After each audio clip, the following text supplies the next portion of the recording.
ഹരേ കൃഷ്ണ. ശ്രീമദ് രാമായണ സത്രത്തിലേക്ക് എല്ലാ ഭക്തജനങ്ങൾക്കും സ്വാഗതം. എൻ്റെ വിനീതമായ നമസ്കാരം. നമ്മൾ രാവിലെ ശ്രീരാമചന്ദ്രമൂർത്തിയുടെ ചരിത്രത്തിൽ നിന്നും എങ്ങനെയാണ് ലക്ഷ്മണസ്വാമി ക്രുദ്ധനായതും ആ ക്രോധം പ്രകടിപ്പിച്ചതിന് അതിൻ്റേതായിട്ടുള്ള ആധികാരികതയുണ്ടെന്ന് നമ്മൾ മനസ്സിലാക്കി. രാവിലെ നമ്മൾ വളരെ വിശദമായിട്ട് ചർച്ച ചെയ്തു. ക്രോധം പ്രകടിപ്പിക്കുന്നതിന് തെറ്റില്ല, ക്രോധത്തിന് അതിൻ്റേതായിട്ടുള്ള സ്ഥാനമുണ്ട്. അന്നേരം അത് ആ സാഹചര്യമനുസരിച്ച് നമ്മൾ ഉപയോഗിക്കുന്നതിൽ തെറ്റില്ല. അതിൻ്റേതായിട്ടുള്ള വ്യക്തമായിട്ടുള്ള ഒരു ലക്ഷ്യബോധം ഉണ്ടായിരിക്കണം. അന്നേരം ആ ലക്ഷ്യത്തിന് വേണ്ടിയാണ് നമ്മൾ ക്രോധം പ്രകടിപ്പിക്കുന്നതെങ്കിൽ തീർച്ചയായിട്ടും അത് നല്ലതാണ്. നിയന്ത്രിതമായിട്ടുള്ള ക്രോധം നമുക്ക് എന്തായാലും നല്ലതാണ്. അനിയന്ത്രിതമായിട്ടുള്ള ക്രോധം നല്ലതല്ല. അതുകൊണ്ട് നമുക്ക് ഉപയോഗമില്ല. അത് തീർച്ചയായിട്ടും നമ്മുടെ മനസ്സിനെ കൂടുതൽ പ്രശ്നത്തിലേക്കാക്കും. നമ്മുടെ പ്രശ്നത്തിനൊരു പരിഹാരത്തിന് പകരം കൂടുതൽ പ്രശ്നങ്ങൾ ഗുരുതരമാകുന്നതല്ലാതെ അനിയന്ത്രിതമായിട്ടുള്ള ക്രോധം കൊണ്ട് ഒരു പ്രയോജനമില്ല. അതാണ് നമ്മൾ മനസ്സിലാക്കേണ്ടത്. അന്നേരം ഇനി നമുക്ക് ഇന്നത്തെ സത്സംഗത്തിൽ ബാക്കി നോക്കാം എന്താണ്. അന്നേരം അങ്ങനെ സുഗ്രീവന് വളരെ വ്യക്തമായിട്ട് മനസ്സിലാവുകയാണ്. സുഗ്രീവനൊരു തെറ്റ് പറ്റി.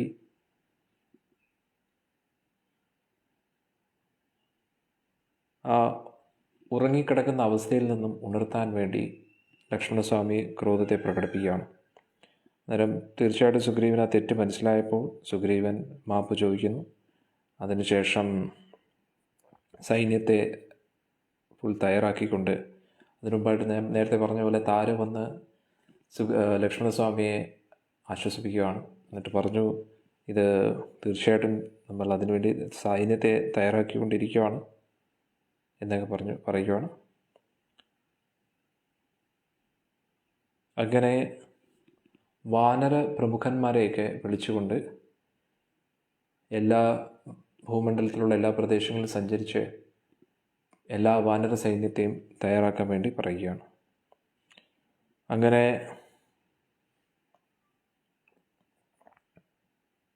സുഗ്രീവൻ ശ്രീരാമചന്ദ്രമൂർത്തിയെ കാണാൻ പോകുന്ന രംഗമാണ്. നമുക്കത് നോക്കാം. ഇനിയുള്ള രംഗങ്ങൾ നമുക്ക് വളരെ ശ്രദ്ധയോടുകൂടി നോക്കാം എന്തൊക്കെയാണ് സംഭവിക്കുന്നത്.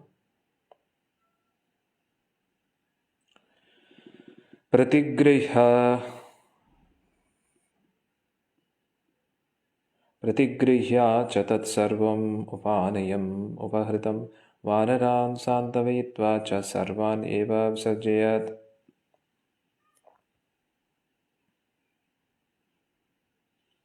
അങ്ങനെ പല രീതിയിലുള്ള ഉപഹാരങ്ങളും കൊണ്ട് പല പല വാനരന്മാരും അവിടുന്ന് ഇവിടുന്നൊക്കെ വന്നു. കാരണം വാനരന്മാരുടെ ലീഡറാണ് സുഗ്രീവൻ. അവരെല്ലാവരും ഒരുപാട് സമ്മാനങ്ങൾ കൊണ്ടുവന്നു. വിസർജയിത്വാ സഹരേൻ സഹസ്രാൻ താൻ കൃത കർമ്മണ മേനകൃതാർത്ഥം ആത്മാനം രാഘവം ച മഹാബലം. ആയിരക്കണക്കിന് വാനരന്മാരാണ് വന്നിരിക്കുന്നത്.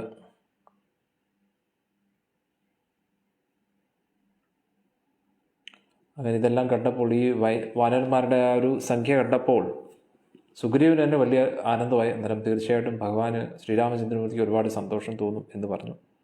അന്നേരം പൊതുവെ പറയുന്നത്, എത്ര വാനരന്മാർ രാമായണത്തിൽ പങ്കെടുത്തു, രാവണ യുദ്ധത്തിൽ എത്ര രാമരാവണം യുദ്ധത്തിൽ എത്ര വാനരന്മാർ പങ്കെടുത്തു എന്നതിൻ്റെ സംഖ്യ നമ്മൾ എടുക്കുകയാണെങ്കിൽ ആ സംഖ്യ നമുക്ക് മനസ്സിലാകണമെങ്കിൽ അത് പുതിയൊരു സംഖ്യയുടെ ഒരു സിസ്റ്റം തന്നെ കണ്ടുപിടിക്കണം. അതിപ്പോൾ 100, 1000, പിന്നെ 10,000, പിന്നെ ലക്ഷം, 10 ലക്ഷം, അങ്ങനെ നമ്മൾ പോകുമല്ലോ. അങ്ങനെ പോകുമ്പോൾ അത് കോടി കഴിഞ്ഞിട്ട് ഇനി 100 കോടി, അത് അങ്ങനെ പുതിയ അങ്ങനെ പോയി നമുക്കറിയാൻ പോലും പറ്റാത്ത രീതിയിൽ പുതിയ അന്നത്തെ ഒരു കണക്കുണ്ട്. ഇത്രയും വാനരന്മാർ ചേരുമ്പോൾ ഇത്രയായി, ഒന്നായി. അങ്ങനെയുള്ള 100 സംഖ്യ ചേരുമ്പോൾ അടുത്തതായി.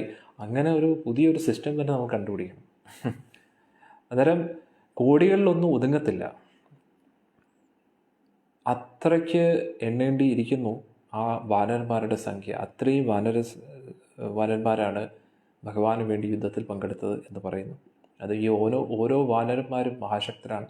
അന്നേരം ഇത്രയും വാനരന്മാർ വേണ്ടി വന്നു. ഇത്രയും വാനരന്മാർക്ക് ആ ഒരു സേതു കടന്ന്, അല്ലേ, രാമസേതു കടന്ന് ലങ്കയിലേക്ക് പോകാൻ പറ്റി.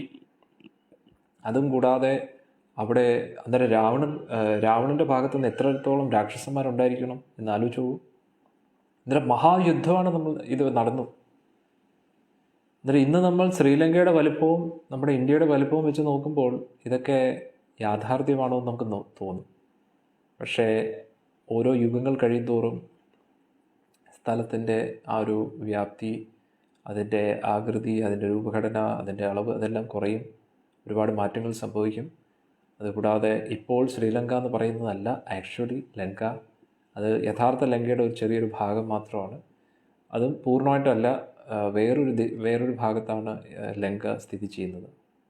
അത് നമുക്ക് എപ്പോഴെങ്കിലും പിന്നെ നമുക്ക് ഈ വേദിക് കോസ്മോളജി ചർച്ച ചെയ്യുമ്പോഴത്തേക്ക് അതൊക്കെ ചർച്ച ചെയ്യാം.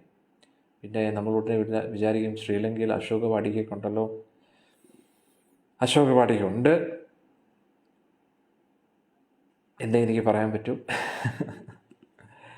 അന്നേരം പല കാര്യങ്ങളും ഉണ്ട്. അന്നേരം അതൊക്കെ എല്ലാം കൂടെ കൂട്ടി യോജിപ്പിച്ചും നിങ്ങളോട് അവതരിപ്പിച്ചെങ്കിലേ നിങ്ങൾക്ക് മനസ്സിലാവും. ഓൾറെഡി ഇതിനു മുമ്പേ വേദിക് കോസ്മോളജി എന്ന് പറയുന്ന ആ കോഴ്സിൽ നമ്മൾ ഇതൊക്കെ കുറേ ചർച്ച ചെയ്തിരുന്നു.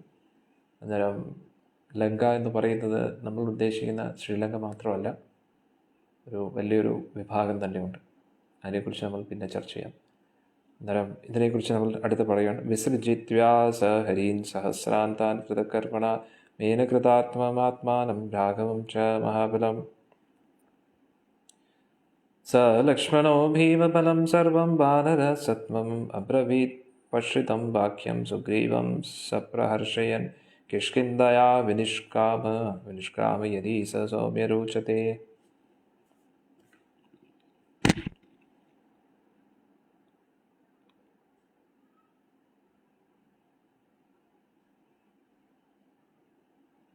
അന്നേരം ഇതെല്ലാം ഈ ഇത്രയും സൈന്യത്തെയൊക്കെ കണ്ടപ്പോൾ ലക്ഷ്മണന് വളരെയധികം സന്തോഷമായി.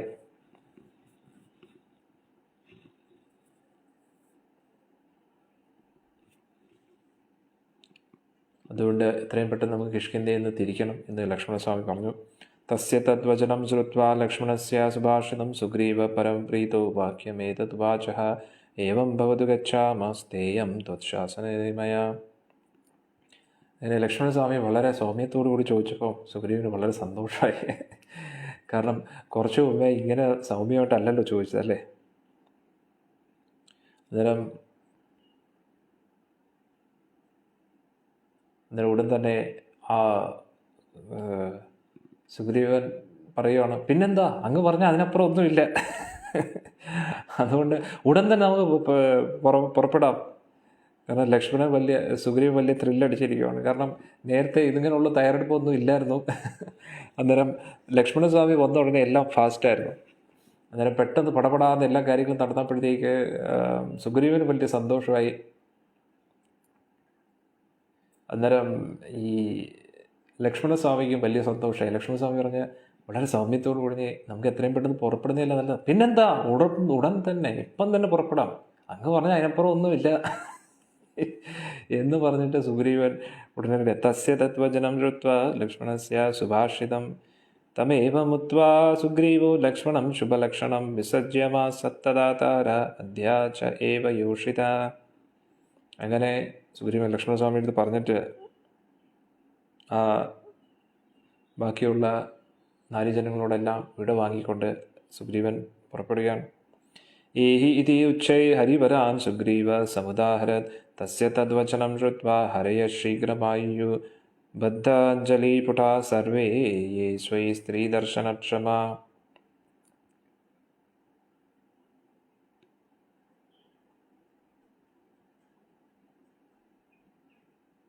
അന്നേരം സുഗ്രീവൻ വളരെ ശക്തമായിട്ട് പറഞ്ഞു, എത്രയും പെട്ടെന്ന് വാനരന്മാരെല്ലാം എൻ്റെ മുമ്പിൽ വരേണ്ടതാണ് എന്നൊക്കെ പറഞ്ഞു. താനുവാച തത്പ്രാപ്താൻ രാജ അർഘ സദൃശപ്രഭ ഉപസ്ഥാപയത് ക്ഷിപ്രം ശിബികാം മമ വാനര.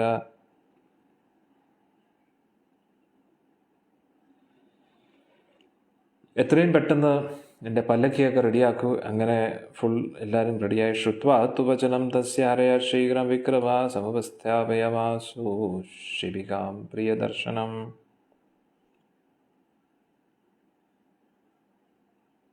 അങ്ങനെ ഉടൻ തന്നെ ഒരു പല്ലക്കി റെഡിയാക്കി അതെല്ലാം സുഗ്രീവൻ്റെ മുമ്പിൽ റെഡിയാക്കി. ഉപസ്ഥാപിതാം ദൃഷ്ട്വാ ശിബികം വാനരാധിപ ലക്ഷ്മണാരോഹ്യതാം ശീഘ്രം ഇതി സൗമിത്രീം അബ്രവീത്. നേരത്തെ പറഞ്ഞ സുഗ്രീവസ്വാമി ലക്ഷ്മണസ്വാമി എടുത്ത് പറയണം, അങ്ങ് എത്രയും പെട്ടെന്ന് ഇത് ഇനി ഒരിക്കലും ലേറ്റ് ആകാൻ പാടില്ല എന്ന് പറഞ്ഞിട്ട് ലക്ഷ്മണ സ്വാമിയുടെ നേരെ ആ പല്ലക്കിൽ കയറാൻ പറയുകയാണ് എത്രയും പെട്ടെന്ന്. ഇത് യുക്ത്വാ കാഞ്ചനം യാനം സുഗ്രീവം സൂര്യസന്നിഭം ബഹുബിഹാരിയുക്തം ആരൂരുഹ സലക്ഷ്മണ. അങ്ങനെ സുഗ്രീവസ്വാമി ആ ഒരു സുവർണം പതിപ്പിച്ച ആ ഒരു പല്ലക്കിലേക്ക് കയറുകയാണ്. സൂര്യനെ പോലെ തിളങ്ങുന്ന, അങ്ങനെ ഒരുപാട് വാനരന്മാരാൽ ഉയർത്തിക്കൊണ്ടു പോകുന്ന ഒരു പല്ലക്കിയാണത്.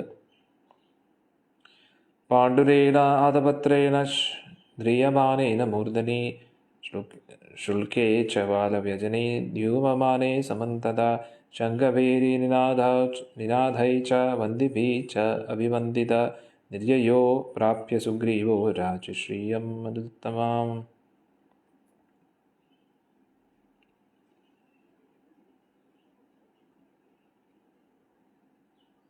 അങ്ങനെ എല്ലാവിധ ഐശ്വര്യത്തോടു കൂടി ഒരുപാട് വാനരന്മാരുടെ അകമ്പടിയോടുകൂടി സുഗ്രീവൻ അവിടുന്ന് പുറപ്പെടുകയാണ് ലക്ഷ്മണസ്വാമി സഹിതം. സ വാനരശതൈ തീക്ഷ്ണൈ ബഹുഭി ശസ്ത്രപാണിഭി പരികീർണ യത്ര രാമോ വ്യവസ്ഥിത. നൂറുകണക്കിന് വാനരന്മാരാൽ ചുറ്റി നിൽക്കുന്ന ആ സുഗ്രീവൻ പല പല അസ്ത്രശസ്ത്രങ്ങളോടുകൂടി നിൽക്കുന്ന വാനരന്മാരാണ്. അവരെല്ലാവരും ശ്രീരാമചന്ദ്രമൂർത്തിയുടെ അടുത്തേക്ക് പെട്ടെന്ന് പോവുകയാണ്. സതം ദേശം അനുപ്രാപ്യ ശ്രേഷ്ഠം രാമ നിഷേവിതം അവതാരത് മഹാതേജ ശിവകായ സ ലക്ഷ്മണ. അന്നേരം ശ്രീരാമചന്ദ്രമൂർത്തി താമസിക്കുന്ന ആ ഒരു സ്ഥലത്തേക്ക് എത്തി. ലക്ഷ്മണ സ്വാമി സഹിതം. അസാധ്യം ചതോ രാമം കൃത അഞ്ജലി പുരോഭവത്. ഈ കിഷ്കിന്ധ എന്ന് പറയുന്ന സ്ഥലം ഇപ്പോഴും ഉണ്ട്, അത് ഞാൻ പറയാൻ വിട്ടുപോയി. ഹംപി എന്ന് പറയുന്ന സ്ഥലത്താണ്, കർണാടകയിൽ തന്നെ ഹംപി എന്ന് പറയുന്ന സ്ഥലം. നിങ്ങൾ നെറ്റിലൊക്കെ സെർച്ച് ചെയ്താൽ നോക്കിയാൽ മതി. ഇപ്പോഴും ആ ഹംപി എന്ന് പറയുന്ന സ്ഥലമുണ്ട്. അവിടെ നമ്മളിപ്പോഴും നെറ്റിലൊക്കെ നോക്കുകയാണെങ്കിൽ ഒരുപാട് അത്ഭുതകരമായിട്ടുള്ള കാഴ്ചകൾ അവിടെ ഉണ്ട്. തീർച്ചയായിട്ടും കിഷ്കിന്ധ അതൊന്നും കാണാൻ പറ്റത്തില്ല, ഇത്രയും വർഷങ്ങൾ കഴിഞ്ഞില്ലേ. പക്ഷേ ആ കിഷ്കിന്ധ അവിടെ തന്നെയായിരുന്നു. അന്നേരം അവിടെ ഒരുപാട് ഈ സേതുബന്ധനത്തിനായിട്ട് ഉപയോഗിച്ച ഒരുപാട് കല്ലുകളുടെ അവശിഷ്ടങ്ങളാണ് അവിടെ കിടക്കുന്നത്. അന്നേരം വലിയ വലിയ പർവ്വതങ്ങൾ കൊണ്ടുപോയിരുന്നു. അന്നേരം അതൊക്കെ വെച്ചിട്ട് ഇൻ്റർലോക്കിംഗ് സിസ്റ്റം വെച്ചിട്ടാണ് ആ ഒരു പാലം നിർമ്മിച്ചിരിക്കുന്നത്.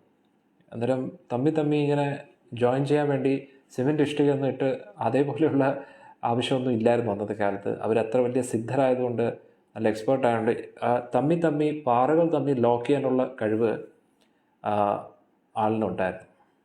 അന്നേരം അവരെല്ലാവരും കറക്റ്റായിട്ട് ആ ഒരു ഇൻ്റർലോക്കിംഗ് ഉപയോഗിച്ചിട്ടാണ് ആ ഒരു ഇതൊക്കെ പണിഞ്ഞത്, പാലം നിർമ്മിച്ചത്. അന്നേരം അതിൻ്റെ ബാക്കി വന്ന കല്ലുകളൊക്കെ ഇവിടെ ഹംപിയിൽ ഈ കിഷ്കിന്ധയിൽ ഉപേക്ഷിച്ചിട്ട് പോയി. അതിപ്പോഴും അവിടെ ഉണ്ട്. അവിടെ ഇപ്പോഴും നോക്കുമ്പോൾ ചെറിയ കല്ലുകളുടെ മുകളിൽ വലിയ വലിയ പാറകളൊക്കെ കാണാം. അത് വീഴാതെ എത്രയും വർഷങ്ങളായിട്ടും അങ്ങനെ തന്നെ ഇരിക്കുകയാണ്. നമ്മൾ കാണുമ്പോൾ അത്ഭുതപ്പെടും, കാരണം അത് കറക്റ്റായിട്ട് ലോക്ക് ചെയ്ത് വെച്ചിരിക്കുകയാണ്. അതങ്ങനെയൊന്നും വീഴത്തില്ല.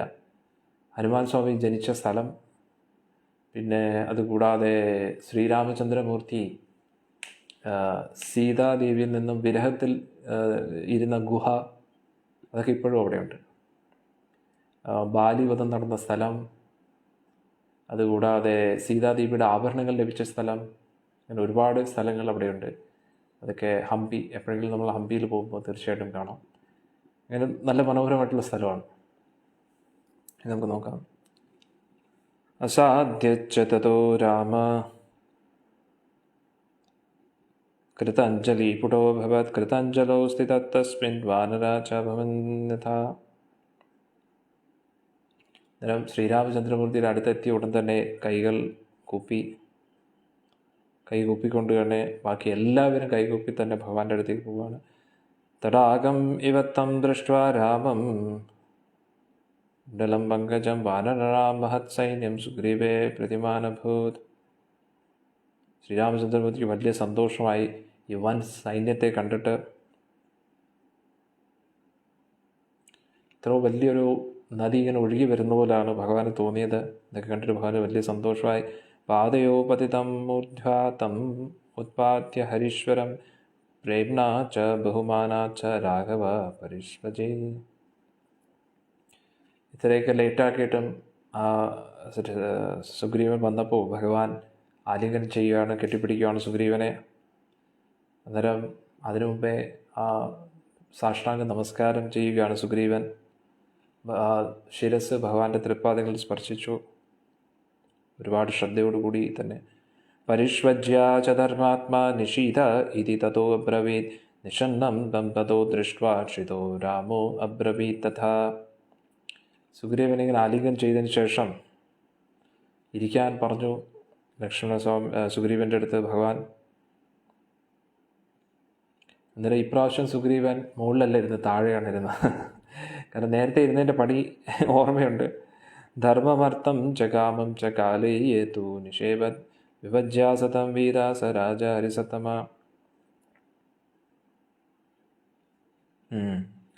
അന്നേരം ഭഗവാൻ ഉപദേശം തുടങ്ങുകയാണ്.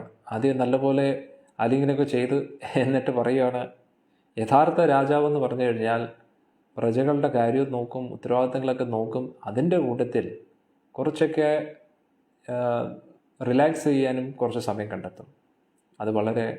ഇത് നമ്മൾ വളരെ ഇമ്പോർട്ടൻ്റ് ആണ്. ഇത് ഭഗവാൻ പറയുന്ന ഓരോ കാര്യങ്ങൾ, ഇത് നമുക്ക് ഒരുപാട് കാര്യങ്ങൾ പഠിക്കാം.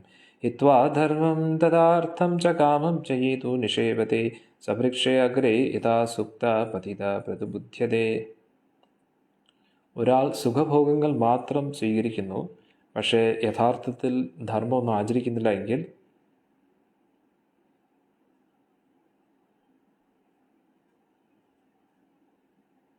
അതായത് അവർ മരത്തിൻ്റെ കൊമ്പിൽ കിടന്നുറങ്ങുന്ന പോലെയാണ്.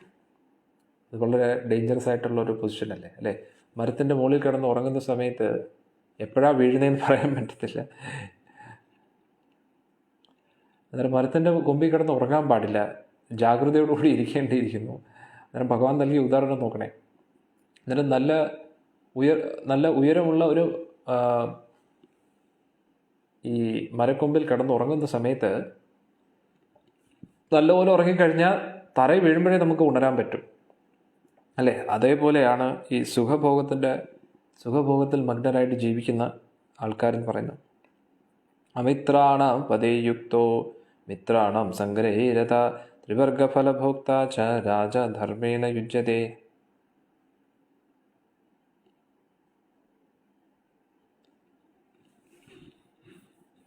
അന്നേരം ഏത് രാജാവാണോ അവൻ്റെ ശത്രുക്കളെ തീർക്കാനായിട്ട് പരിശ്രമിക്കുന്നത്, അതുകൂടാതെ സൗഹൃദ ബന്ധത്തെ കൂട്ടാൻ വേണ്ടി നോക്കിക്കൊണ്ടിരിക്കുന്നത്, അവൻ തീർച്ചയായിട്ടും ധർമ്മത്തിൽ തന്നെ ഉറച്ചു നിൽക്കും. അവനാണ് യഥാർത്ഥത്തിൽ പുണ്യം കൂടുതൽ സുഖഭോഗം ലഭിക്കാനായിട്ട് അർഹനായിട്ടുള്ളത്. ഇങ്ങനെ ധർമ്മത്തെക്കുറിച്ചും അർത്ഥത്തെക്കുറിച്ചും കാമത്തെക്കുറിച്ചും പറയാം. ഉദ്യോഗ സമയത്തു യേശ പ്രാപ്ത ശത്രുനിഷൂദന സഞ്ചേതാം ഹി പിംഗേഷ ഹരിബി സഹമന്ത്രിബി.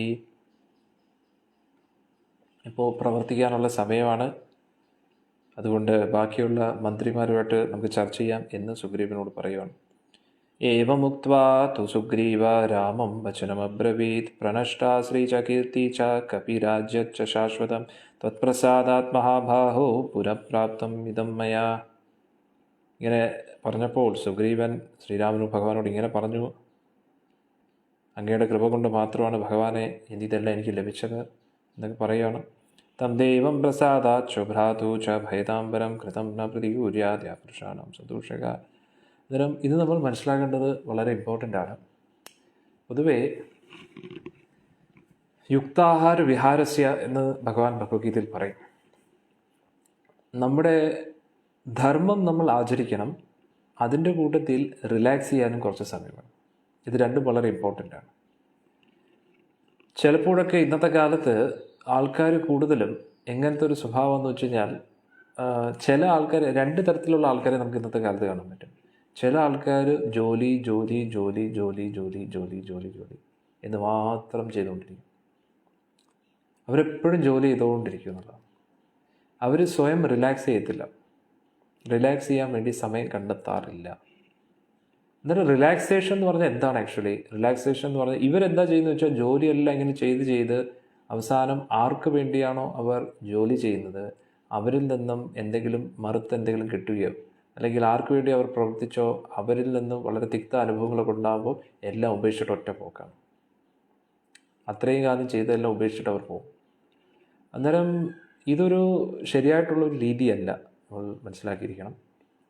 അതും കൂടാതെ അന്നേരം ഒരു ബാലൻസ്ഡ് ആയിട്ടുള്ളൊരു അപ്രോച്ച് വളരെ ഇമ്പോർട്ടൻ്റ് ആണ്. അന്നേരം നമ്മുടെ ആ ഒരു 24 മണിക്കൂറിനെ നമ്മളൊരു ബാലൻസ് ചെയ്ത് പോയില്ല എങ്കിൽ നമുക്കെപ്പോഴും അതിൻ്റേതായിട്ടുള്ള പ്രശ്നങ്ങൾ അനുഭവപ്പെടും. അന്നേരം ഇപ്പോൾ സുഗ്രീവനെ നമ്മൾ നോക്കുകയാണെങ്കിൽ സുഗ്രീവൻ ആ ഒരു ഇത്രയും കാലവും ദുഃഖമൊക്കെ അനുഭവിച്ചിരിക്കുകയായിരുന്നു. അതിനുശേഷം ആ സുഖം വന്നപ്പോൾ സുഖത്തിൽ മതിമറന്നിരിക്കുകയാണ്. ആ മഴക്കാലം കഴിഞ്ഞിട്ടും ഇവിടെ ആ ഒരു സീതാദേവി അന്വേഷിക്കുന്നതിന് വേണ്ടി പുറപ്പെടണം എന്നുള്ളൊരു ചിന്ത പോലുമില്ല. അന്നേരം ഈ സുഖഭോഗങ്ങളൊക്കെ മതിമറന്ന് നമ്മൾ അതിലോട്ടായി പോകരുത്. കാരണം സുഖഭോഗങ്ങളൊക്കെ വീണ്ടും നമുക്ക് പ്രവർത്തിക്കാൻ വേണ്ടിയുള്ള ഒരു ഒരു ഇന്ധനമായിട്ടാണ് ഉപയോഗിക്കേണ്ടത്. ഇപ്പോൾ എന്തിനാണ് നമ്മൾ ഉറങ്ങുന്നതെന്ന് വെച്ച് കഴിഞ്ഞാൽ പ്രവർത്തിക്കാൻ, ഉണർന്നതിന് ശേഷം കൂടുതൽ ശക്തമായിട്ട് പ്രവർത്തിക്കാൻ വേണ്ടിയാണ് നമ്മൾ ഉറങ്ങുന്നത്. ഭക്ഷണം കഴിക്കുന്നത് എന്തിനാണ്? ഭക്ഷണം കഴിക്കുന്നത് ഇനിയും നമുക്ക് പ്രവർത്തിക്കാൻ വേണ്ടിയുള്ള ഇന്ധനം എന്നുള്ള രീതിയിലാണ് നമ്മൾ ഭക്ഷണം കഴിക്കുന്നത്. അല്ലാതെ നമ്മുടെ ജീവിതത്തിൻ്റെ ലക്ഷ്യം ഉറങ്ങുന്നതും ഊണ് കഴിക്കുന്നതുമല്ലല്ലോ. കഴിക്കാനും ഉറങ്ങാനും വേണ്ടി അല്ലല്ലോ നമ്മൾ ജീവിക്കുന്നത്. പക്ഷെ ഇന്നത്തെ കാലത്ത് പൊതുവെ ആസ്വാദനം ആണ് ജീവിതത്തിൻ്റെ ലക്ഷ്യം എന്നുള്ള രീതിയിലാണ് ആൾക്കാർ പോയിക്കൊണ്ടിരിക്കുന്നത്. അതായത് കാശുണ്ടാക്കുക. എന്തിന് കാശുണ്ടാക്കണം? കൂടുതൽ കാശുണ്ടാക്കി കഴിഞ്ഞാൽ കൂടുതൽ ഉറങ്ങാം, കൂടുതൽ നല്ല ലക്ഷറീസ് ആയിട്ടുള്ള രീതിയിൽ ഭക്ഷണം കഴിക്കാം. അതുകൊണ്ട് ഇപ്പോൾ കുറച്ച് കഷ്ടപ്പെട്ടാലും കുഴപ്പമില്ല, പിന്നെ എന്ത് ചെയ്യാം, പിന്നെ സമാധാനമായിട്ട് കിടന്ന് ഉറങ്ങുകയും എത്ര വേണമെങ്കിലും ഭക്ഷണം കഴിക്കുകയും തെറ്റായിട്ടുള്ള പല കാര്യങ്ങളും ചെയ്യാം, അവിഹിത ബന്ധങ്ങൾ പുലർത്താം എന്നുള്ള രീതിയിലാണ് പോയിക്കൊണ്ടിരിക്കുന്നത്. അന്നേരം ചില വ്യക്തികൾ അവർക്ക് ലഭിച്ച സമ്പാദ്യങ്ങളെയൊക്കെ സുഖഭോഗത്തിൽ കളഞ്ഞു കുളിക്കുന്നു. തിന്നു കുടിച്ചും അവിഹിത ബന്ധങ്ങൾ പുലർത്തിയും അവരുടെ ശരീരത്തിൻ്റെ സുഖത്തിന് വേണ്ടിയും കളഞ്ഞു കുളിക്കുകയാണ് ചില വ്യക്തികൾ. കാശ് തീരുമ്പം കടം വാങ്ങിയിട്ടാണെങ്കിലും ഈ കാര്യങ്ങളൊക്കെ ചെയ്തുകൊണ്ടിരിക്കുകയാണ്. കള്ളും കുടിച്ച് സിഗരറ്റും വലിച്ച് അങ്ങനെ ജീവിതം പൊയ്ക്ക് കളയുന്നു. ചില വ്യക്തികൾ ഇതൊന്നും വേണ്ട എന്ന് പറയുന്നത് എന്തിനാണെന്ന് വെച്ചാൽ ഇതൊക്കെ ചെയ്യാൻ താല്പര്യമുണ്ട്, പക്ഷെ അവരുടെ ചിന്താഗതി എന്ന് പറഞ്ഞു കഴിഞ്ഞാൽ ഇപ്പോൾ ഞാൻ കൂടുതൽ കഷ്ടപ്പെട്ടുകൊണ്ടിരിക്കാം, കൂടുതൽ കഷ്ടപ്പെട്ടുകൊണ്ടിരിക്കാം. കഷ്ടപ്പെട്ടതിന് ശേഷം ഒരുപാട് കാശുണ്ടാകുമ്പോൾ ഒരിക്കലും തീരാത്തത്രയും കാശുണ്ടാകുമ്പോൾ പിന്നെ ഞാനിത് ചെയ്യാം. അന്നേരം രണ്ടുപേരുടെ ജീവിതവും വെറുതെ പോയിക്കൊണ്ടിരിക്കുകയാണ്. അതിൻ്റെ അർത്ഥം രണ്ടുപേരുടെയും ജീവിതത്തിൻ്റെ ലക്ഷ്യമേ തെറ്റാണ്. ഇവരുടെ ജീവിതത്തിൻ്റെ ലക്ഷ്യം എന്താണ്? തിന്നുക, ഉറങ്ങുക, അവിഹിത ബന്ധങ്ങൾ പുലർത്തുക. ഇവരുടെ ലക്ഷ്യവും അത് തന്നെയാണ്. അന്നേരം രണ്ടുപേരുടെയും ലക്ഷ്യം തെറ്റാണ്. നമ്മുടെ ജീവിതത്തിൻ്റെ ലക്ഷ്യം ഇതൊന്നും ആയിരിക്കരുത്. അന്നേരം നമ്മുടെ ജീവിതത്തിൻ്റെ ലക്ഷ്യം എന്ന് പറഞ്ഞു കഴിഞ്ഞാൽ മോക്ഷപ്രാപ്തിയാണ്. നമ്മൾ വീണ്ടും ജനിക്കുന്നു, വീണ്ടും മരിക്കുന്നു. അന്നേരം എന്തായാലും നമുക്ക് ജനനം മുതൽ മരണം വരെയുള്ള യാത്ര കംപ്ലീറ്റ് ചെയ്തേ പറ്റൂ. നമ്മൾ ആത്മഹത്യ ചെയ്തുകൊണ്ടൊന്നും ഇതിൽ നിന്നും രക്ഷപ്പെടാൻ പറ്റത്തില്ല. എന്തായാലും ജനിച്ചൊരു വ്യക്തി സ്വമേധയാ ഭഗവത് നിശ്ചയം അനുസരിച്ച് നമുക്ക് ലഭിച്ച ആ ഒരു ആയുസ് പൂർത്തിയാകുന്നത് വരെ നമ്മൾ എന്തായാലും ഇവിടെ ജീവിച്ചേ പറ്റൂ. അതുവരെ നമ്മൾ നമ്മുടെ ഈ ഒരു ശരീരത്തെ നിലനിർത്തണം.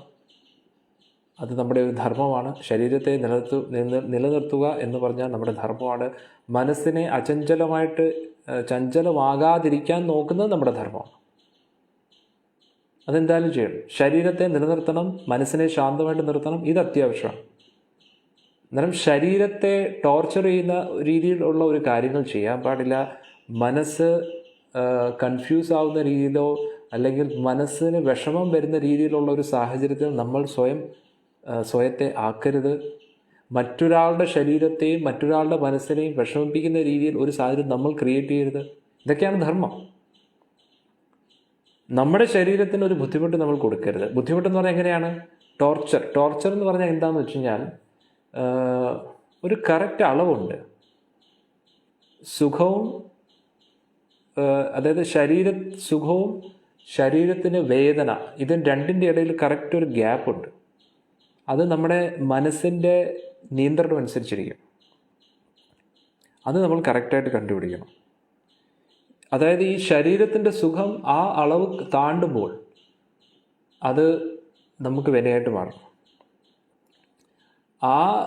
അതേ ദുഃഖം, ശരീരത്തിൻ്റെ ദുഃഖം കൂടുമ്പോഴും അത് നമുക്ക് വിനയായിട്ട് മാറും. കാരണം ഈ മനസ്സും ശരീരവുമായിട്ട് കണക്റ്റഡാണ്. ഈ മനസ്സാണ് നമ്മളെ കൊണ്ട് ചിന്തിപ്പിക്കുന്നത് ഈ ശരീരം ഞാനാണെന്ന് പറഞ്ഞു. അന്നേരം ഈ മനസ്സാണ് എനിക്ക് സുഖം ലഭിക്കുന്നു, ഈ ശരീരത്തിന് എന്തെങ്കിലും, ഈ ശരീര ഇന്ദ്രിയങ്ങൾക്ക് എന്തെങ്കിലും ലഭിക്കുമ്പോൾ നമ്മുടെ മനസ്സാണ് ചിന്തിക്കുന്നത് ഇത് ഞാൻ ആസ്വദിക്കുന്നു, ഞാൻ ദുഃഖിക്കുന്നു എന്നൊക്കെ. ഈ ഒരു ശരീരം ഒരു അളവിന് അപ്പുറം സുഖം അനുഭവിക്കുമ്പോൾ എന്താകുന്നു? മനസ്സ് ആ സുഖത്തിൽ മതിമറന്നു പോകും. പിന്നെ ലക്ഷ്യത്തിലേക്ക് ഫോക്കസ് ചെയ്യാൻ പറ്റത്തില്ല. കാരണം ഈ ഒരു മനസ്സ് കറക്റ്റായിട്ട്, ഞാൻ നേരത്തെ പറഞ്ഞില്ലേ, മനസ്സെപ്പോഴും ഇനി മുന്നോട്ടുള്ള കാര്യങ്ങളെക്കുറിച്ച് ചിന്തിക്കുന്നു, അല്ലെങ്കിൽ പിന്നെ കഴിഞ്ഞു പോയ കാര്യങ്ങളെക്കുറിച്ച് ചിന്തിക്കുന്നു. മനസ്സെപ്പോഴും ഇങ്ങനെ ആടിക്കൊണ്ടിരിക്കും എന്നുള്ളതാണ്. മുന്നോട്ടുള്ള കാര്യം അല്ലെങ്കിൽ കഴിഞ്ഞ കാര്യങ്ങൾ. ഇതിൽ മനസ്സിങ്ങനെ ചാഞ്ചാടി ആടി കിടക്കുകയാണ്. ഇവിടുത്തെ കാര്യത്തിൽ നമ്മൾ ഉറച്ചു നിൽക്കണമെങ്കിൽ, നമ്മുടെ മനസ്സ് ഇപ്പോഴത്തെ കാര്യത്തിൽ ഉറച്ചു നിൽക്കണമെങ്കിൽ നമ്മൾ എന്താണ് ചെയ്യേണ്ടത്? ഇപ്പോഴത്തെ കാര്യത്തിൽ ഉറച്ചു നിൽക്കണമെങ്കിൽ മനസ്സ് ഇവിടെ ആയിരിക്കണം. അന്നേരം നമ്മൾ സുഖഭോഗത്തിൽ ഒരുപാട് മഗ്നരായി ജീവിക്കുകയാണെങ്കിൽ നമ്മുടെ ലക്ഷ്യം തെറ്റും. അന്നേരം നമ്മൾ കഴിഞ്ഞുപോയ സുഖത്തെക്കുറിച്ച് ഇങ്ങനെ ആസ്വദിച്ച് ചിന്തിച്ചുകൊണ്ടിരിക്കുന്നു, അല്ലെങ്കിൽ ഇനി വരാൻ പോകുന്ന സുഖത്തെക്കുറിച്ച് ഇങ്ങനെ ആസ്വദിച്ചിരിക്കുന്നു. അന്നേരം നമ്മൾ ഇപ്പോഴത്തെ ലക്ഷ്യം വിട്ടുപോകും. അന്നേരം നമ്മുടെ മനസ്സ് കഴിഞ്ഞുപോയ ദുഃഖത്തെക്കുറിച്ച് ചിന്തിച്ചിരിക്കുന്നു, അല്ലെങ്കിൽ ഇനി വരാൻ പോകുന്ന ദുഃഖത്തെക്കുറിച്ച് ഇങ്ങനെ വ്യാകുലപ്പെട്ടിരിക്കുന്നു. ഇതും നമ്മുടെ ലക്ഷ്യത്തിൽ നിന്ന് വ്യതിചലിപ്പിക്കും എന്നുള്ളതാണ്. അന്നേരം മനസ്സെപ്പോഴും അങ്ങോട്ടും ഇങ്ങോട്ടും ആടിക്കൊണ്ടേയിരിക്കും. സുഖത്തെക്കുറിച്ചോ അല്ലെങ്കിൽ ദുഃഖത്തെക്കുറിച്ചോ ഇങ്ങനെ ചിന്തിച്ചുകൊണ്ടിരിക്കും. അന്നേരം ഇത് രണ്ടിൻ്റെയും ഒരു സന്തുലിത അവസ്ഥ നമ്മൾ കരസ്ഥമാക്കണം. അന്നേരം സന്തുലിത അവസ്ഥ കരസ്ഥമാക്കണമെങ്കിൽ നമ്മൾ സ്വാഭാവികമായിട്ടും എത്ര സുഖമാണ് ഒരു മിനിമം ലെവലിൽ നമുക്ക് വേണ്ടുന്നത്, അത് നമ്മൾ എങ്ങനെയെങ്കിലുമൊക്കെ നമ്മുടെ ജീവിതത്തിൽ കൊണ്ടുവരണം. ആ മിനിമം ലെവലുള്ള സുഖം നമുക്ക് എന്തായാലും വേണം.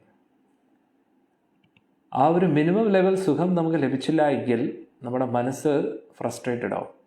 അതായത് നമ്മുടെ മനസ്സ് ഇങ്ങനെ ഒരു സ്പ്രിങ് അമർത്തി വെക്കുന്ന പോലെ ഇരിക്കും. ഒരു സമയം കഴിയുമ്പോൾ അത് പൊട്ടിത്തെറിക്കും. അതാണ് മനസ്സിലാക്കേണ്ടത്. ആ ഒരു ഫ്രസ്ട്രേഷൻ പല രീതിയിലും പല സാഹചര്യത്തിലും അത് പല നാശനഷ്ടങ്ങളും ഉണ്ടാകും.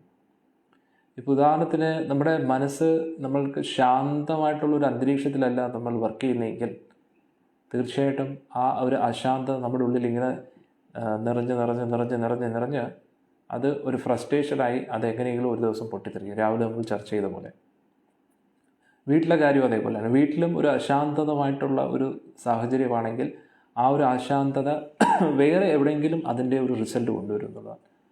അന്നേരം നമ്മൾ ആ ഒരു സാഹചര്യത്തിൽ നിന്നും നമ്മുടെ മനസ്സിനെ മാറ്റാൻ ശ്രമിക്കണം. നമ്മുടെ കൺട്രോളിന് അപ്പുറത്തുള്ള കാര്യങ്ങളാണെങ്കിൽ മനസ്സിനെ കൂടുതൽ നിയന്ത്രിക്കാൻ വേണ്ടി നമ്മുടെ ആത്മബലത്തെ കൂട്ടണം. മനസ്സിലായി? അത്ര നിസ്സാരമല്ല ജീവിതം എന്ന് പറഞ്ഞാൽ. തോന്നിയ പോലെ ജീവിച്ചിട്ട് ഒന്നും നേടാൻ പറ്റത്തില്ല. കൂടുതൽ ആൾക്കാരും ഇതിനെക്കുറിച്ചൊന്നും അധികമൊന്നും ചിന്തിക്കാറില്ല. മനോനിയന്ത്രണത്തിനെക്കുറിച്ചോ ആത്മബലം കൂട്ടുന്നതിനെക്കുറിച്ചോ ഒന്നും ചിന്തിക്കാറില്ല. ഈ ശരീരത്തെ കൊണ്ട് നടക്കുക എന്ന് പറഞ്ഞാൽ ഒരു വണ്ടി ഓടിക്കുന്ന പോലെയാണ്. വണ്ടിയുടെ ഏതെങ്കിലും ഒരു പാർട്സ് എപ്പോഴെങ്കിലുമൊക്കെ കേടാവും. അന്നേരം അത് ഗ്യാരേജിൽ പോയി അത് മാറ്റണം. എന്തെങ്കിലുമൊക്കെ മെയിൻ്റെനൻസ് വരും. റോഡ് നോക്കണം, ലെഫ്റ്റ് റൈറ്റ് എങ്ങോട്ടാണെന്ന്, കുണ്ടും കുഴിയാണെങ്കിൽ അതിനനുസരിച്ച് മാറ്റണം. അന്നേരം ഓരോ സാഹചര്യം അനുസരിച്ച് വണ്ടി എങ്ങനെ ഓടിക്കണം എന്ന് നമ്മൾ പഠിച്ചിരിക്കണം. അതേപോലെ നല്ല റോഡാണെങ്കിൽ നല്ല സ്പീഡിൽ ഓടണം. കുണ്ടും കുഴിയാണെങ്കിൽ അധികം സ്പീഡിൽ ഓടിക്കഴിഞ്ഞാൽ ടയർ കേടാവും, വണ്ടിയുടെ എന്തെങ്കിലുമൊക്കെ പാർട്സിന് പ്രശ്നം ഉണ്ടാവും. എന്നാൽ ഇത് രണ്ടും കൂടെ ബാലൻസ് ചെയ്ത് കുണ്ടും കുഴിയാണെങ്കിൽ മെല്ലെ പോവുക, നല്ല ഹൈവേ ആണെങ്കിൽ എക്സ്പ്രസ് ഹൈവേ ആണെങ്കിൽ നല്ല സ്പീഡിൽ ഓടുക, സ്പീഡിൽ ഓടിയാലും ബ്രേക്കിലൊരു കൺട്രോൾ വേണം. അങ്ങനെ കുറേ കാര്യങ്ങളുണ്ട്. അന്നേരം തോന്നിയ പോലുള്ളൊരു ജീവിതമല്ല നമുക്ക് വേണ്ടുന്നത്, അല്ലേ? എല്ലാത്തിനും ഒരു കൃത്യനിഷ്ഠത, നമ്മുടെ ഡെയിലി നമ്മൾ ചെയ്യുന്ന കാര്യത്തിൽ അതിൽ ബാലൻസ്ഡ് അപ്രോച്ച് വേണം. അതിൽ സമയത്തിന് ഉറങ്ങുന്നത്, സമയത്തിന് എഴുന്നേൽക്കുന്നത്, ഭക്ഷണത്തിൻ്റെ ക്രമം, അന്നേരം ഇതിനെല്ലാം ഒരു ബാലൻസ് നമ്മൾ കരസ്ഥമാക്കണം. ഇത് ബാലൻസ് അത്ര എളുപ്പമല്ല. ഇപ്പോൾ നമ്മൾ ഒരു ഷെഡ്യൂൾ ഫിക്സ് ചെയ്താലും എല്ലാ ദിവസവും ആ ഷെഡ്യൂൾ അനുസരിച്ച് തന്നെ എല്ലാ കാര്യങ്ങളും നടക്കണമെന്നില്ല. ഇപ്പോൾ നമ്മൾ ഫിക്സ് ചെയ്തു എല്ലാ ദിവസവും 4 മണിക്ക് എഴുന്നേക്കണം. അന്നേരം എല്ലാ ദിവസവും 4 മണിക്ക് എഴുന്നേൽക്കാൻ പറ്റത്തില്ലായിരിക്കും. ചില ദിവസം 4:15 ചിലപ്പോൾ 5 മണിയാകും, എന്തെങ്കിലുമൊക്കെ. ഇത് നമ്മൾ മാക്സിമം ബോധപൂർവം അത് എഴുന്നേൽക്കാൻ വേണ്ടി പരിശ്രമിച്ചു കൊണ്ടേയിരിക്കണം. പക്ഷേ ആ 4 മണി എന്ന് പറയുന്നത് ഒരു ടാർഗറ്റാണ്. അന്നേരം ആ ലക്ഷ്യം എന്തായാലും നമുക്ക് വേണം. ആ ലക്ഷ്യമേ ഇല്ലെങ്കിൽ പിന്നെ എല്ലാം കൊണ്ടും നമ്മുടെ ജീവിതം വെറുതെ ആയിപ്പോകും. അതുകൊണ്ട് നമ്മൾ ചെയ്യുന്ന ഓരോ പ്രവൃത്തികളും, എപ്പോൾ നമ്മൾ ഉറങ്ങുന്നു, എപ്പോൾ എഴുന്നേൽക്കുന്നു, എത്രത്തോളം നമ്മൾ ഈ വർക്ക് ചെയ്യുന്നു, അതൊക്കെ വളരെ വളരെ വളരെ ഇമ്പോർട്ടൻ്റ് ആണ്. അന്നേരം ഇതെല്ലാം കൂടെ നമ്മൾ ബാലൻസ് ചെയ്തിട്ട് കൊണ്ടുപോകണമെന്നാണ് നമ്മൾ മനസ്സിലാക്കേണ്ടത്. അന്നേരം ഇത് ബാലൻസ് ചെയ്ത് മുന്നോട്ട് കൊണ്ടുപോയില്ല എങ്കിൽ എന്താ സംഭവിക്കുന്നതെന്ന് വെച്ച് കഴിഞ്ഞാൽ, നമ്മൾ ഒന്നീ മടിയന്മാരായി പോകും, അല്ലെങ്കിൽ പിന്നെ നമ്മൾ എല്ലാം തകർന്ന് നമ്മുടെ മനസ്സ് ഫ്രസ്ട്രേറ്റഡ് ആയി പോകും. ഇതിലെന്തെങ്കിലും ഒന്നും സംഭവിക്കും. മനസ്സിലായി? അതായത് ഈ നമ്മൾ കൂടുതൽ അധ്വാനശീലമൊന്നും ഇല്ലാതിരിക്കുകയാണെങ്കിൽ നമ്മുടെ ഉള്ളിൽ മടി കൂടുതലാകും. അത് പിന്നെ വേറെ നമ്മുടെ ശാരീരിക രോഗത്തിനും പിന്നെ അതും വേറെ തരത്തിലുള്ളൊരു ഫ്രസ്ട്രേഷനായിട്ട് മാറും. ഇനി അതേ സമയത്ത് വർക്ക് മാത്രം ജോലി മാത്രം ചെയ്തുകൊണ്ടിരിക്കുന്നു, പക്ഷേ ആ ഒരു മിനിമം അളവിൽ ഉള്ള റെസ്റ്റ് നമുക്ക് കിട്ടുന്നില്ല, ഒരു റിലാക്സേഷൻ നമുക്ക് കിട്ടുന്നില്ല എങ്കിൽ അതും ഫ്രസ്ട്രേഷനായിട്ട് മാറും. നമ്മളിപ്പോൾ ഇങ്ങനെ ഓടിക്കൊണ്ടിരിക്കും, പക്ഷേ നമ്മൾ പ്രതീക്ഷിക്കുന്ന രീതിയിലുള്ള കാര്യങ്ങൾ നടക്കാതാവുമ്പോൾ പെട്ടെന്ന് നമുക്കൊരു ഫ്രസ്ട്രേഷൻ ആവും. പിന്നെ ഇത്രയും നാളും ചെയ്തതെല്ലാം നമ്മൾ ഒറ്റയടിക്ക് സ്റ്റോപ്പ് ചെയ്യുന്നുള്ളൂ. അന്നേരം ഇതിനെല്ലാം ഒരു സഹായമാണ് ആധ്യാത്മിക ജീവിതം. അതുകൊണ്ട് നമ്മൾ ജപിക്കുമ്പോഴും സത്സംഗം കേൾക്കുമ്പോഴും ഭഗവാന്റെ കാര്യങ്ങളൊക്കെ പഠിക്കുമ്പോഴും ആ ഒരു ബാലൻസ് കൊണ്ടുപോകാൻ വേണ്ടി നമുക്ക് സഹായം.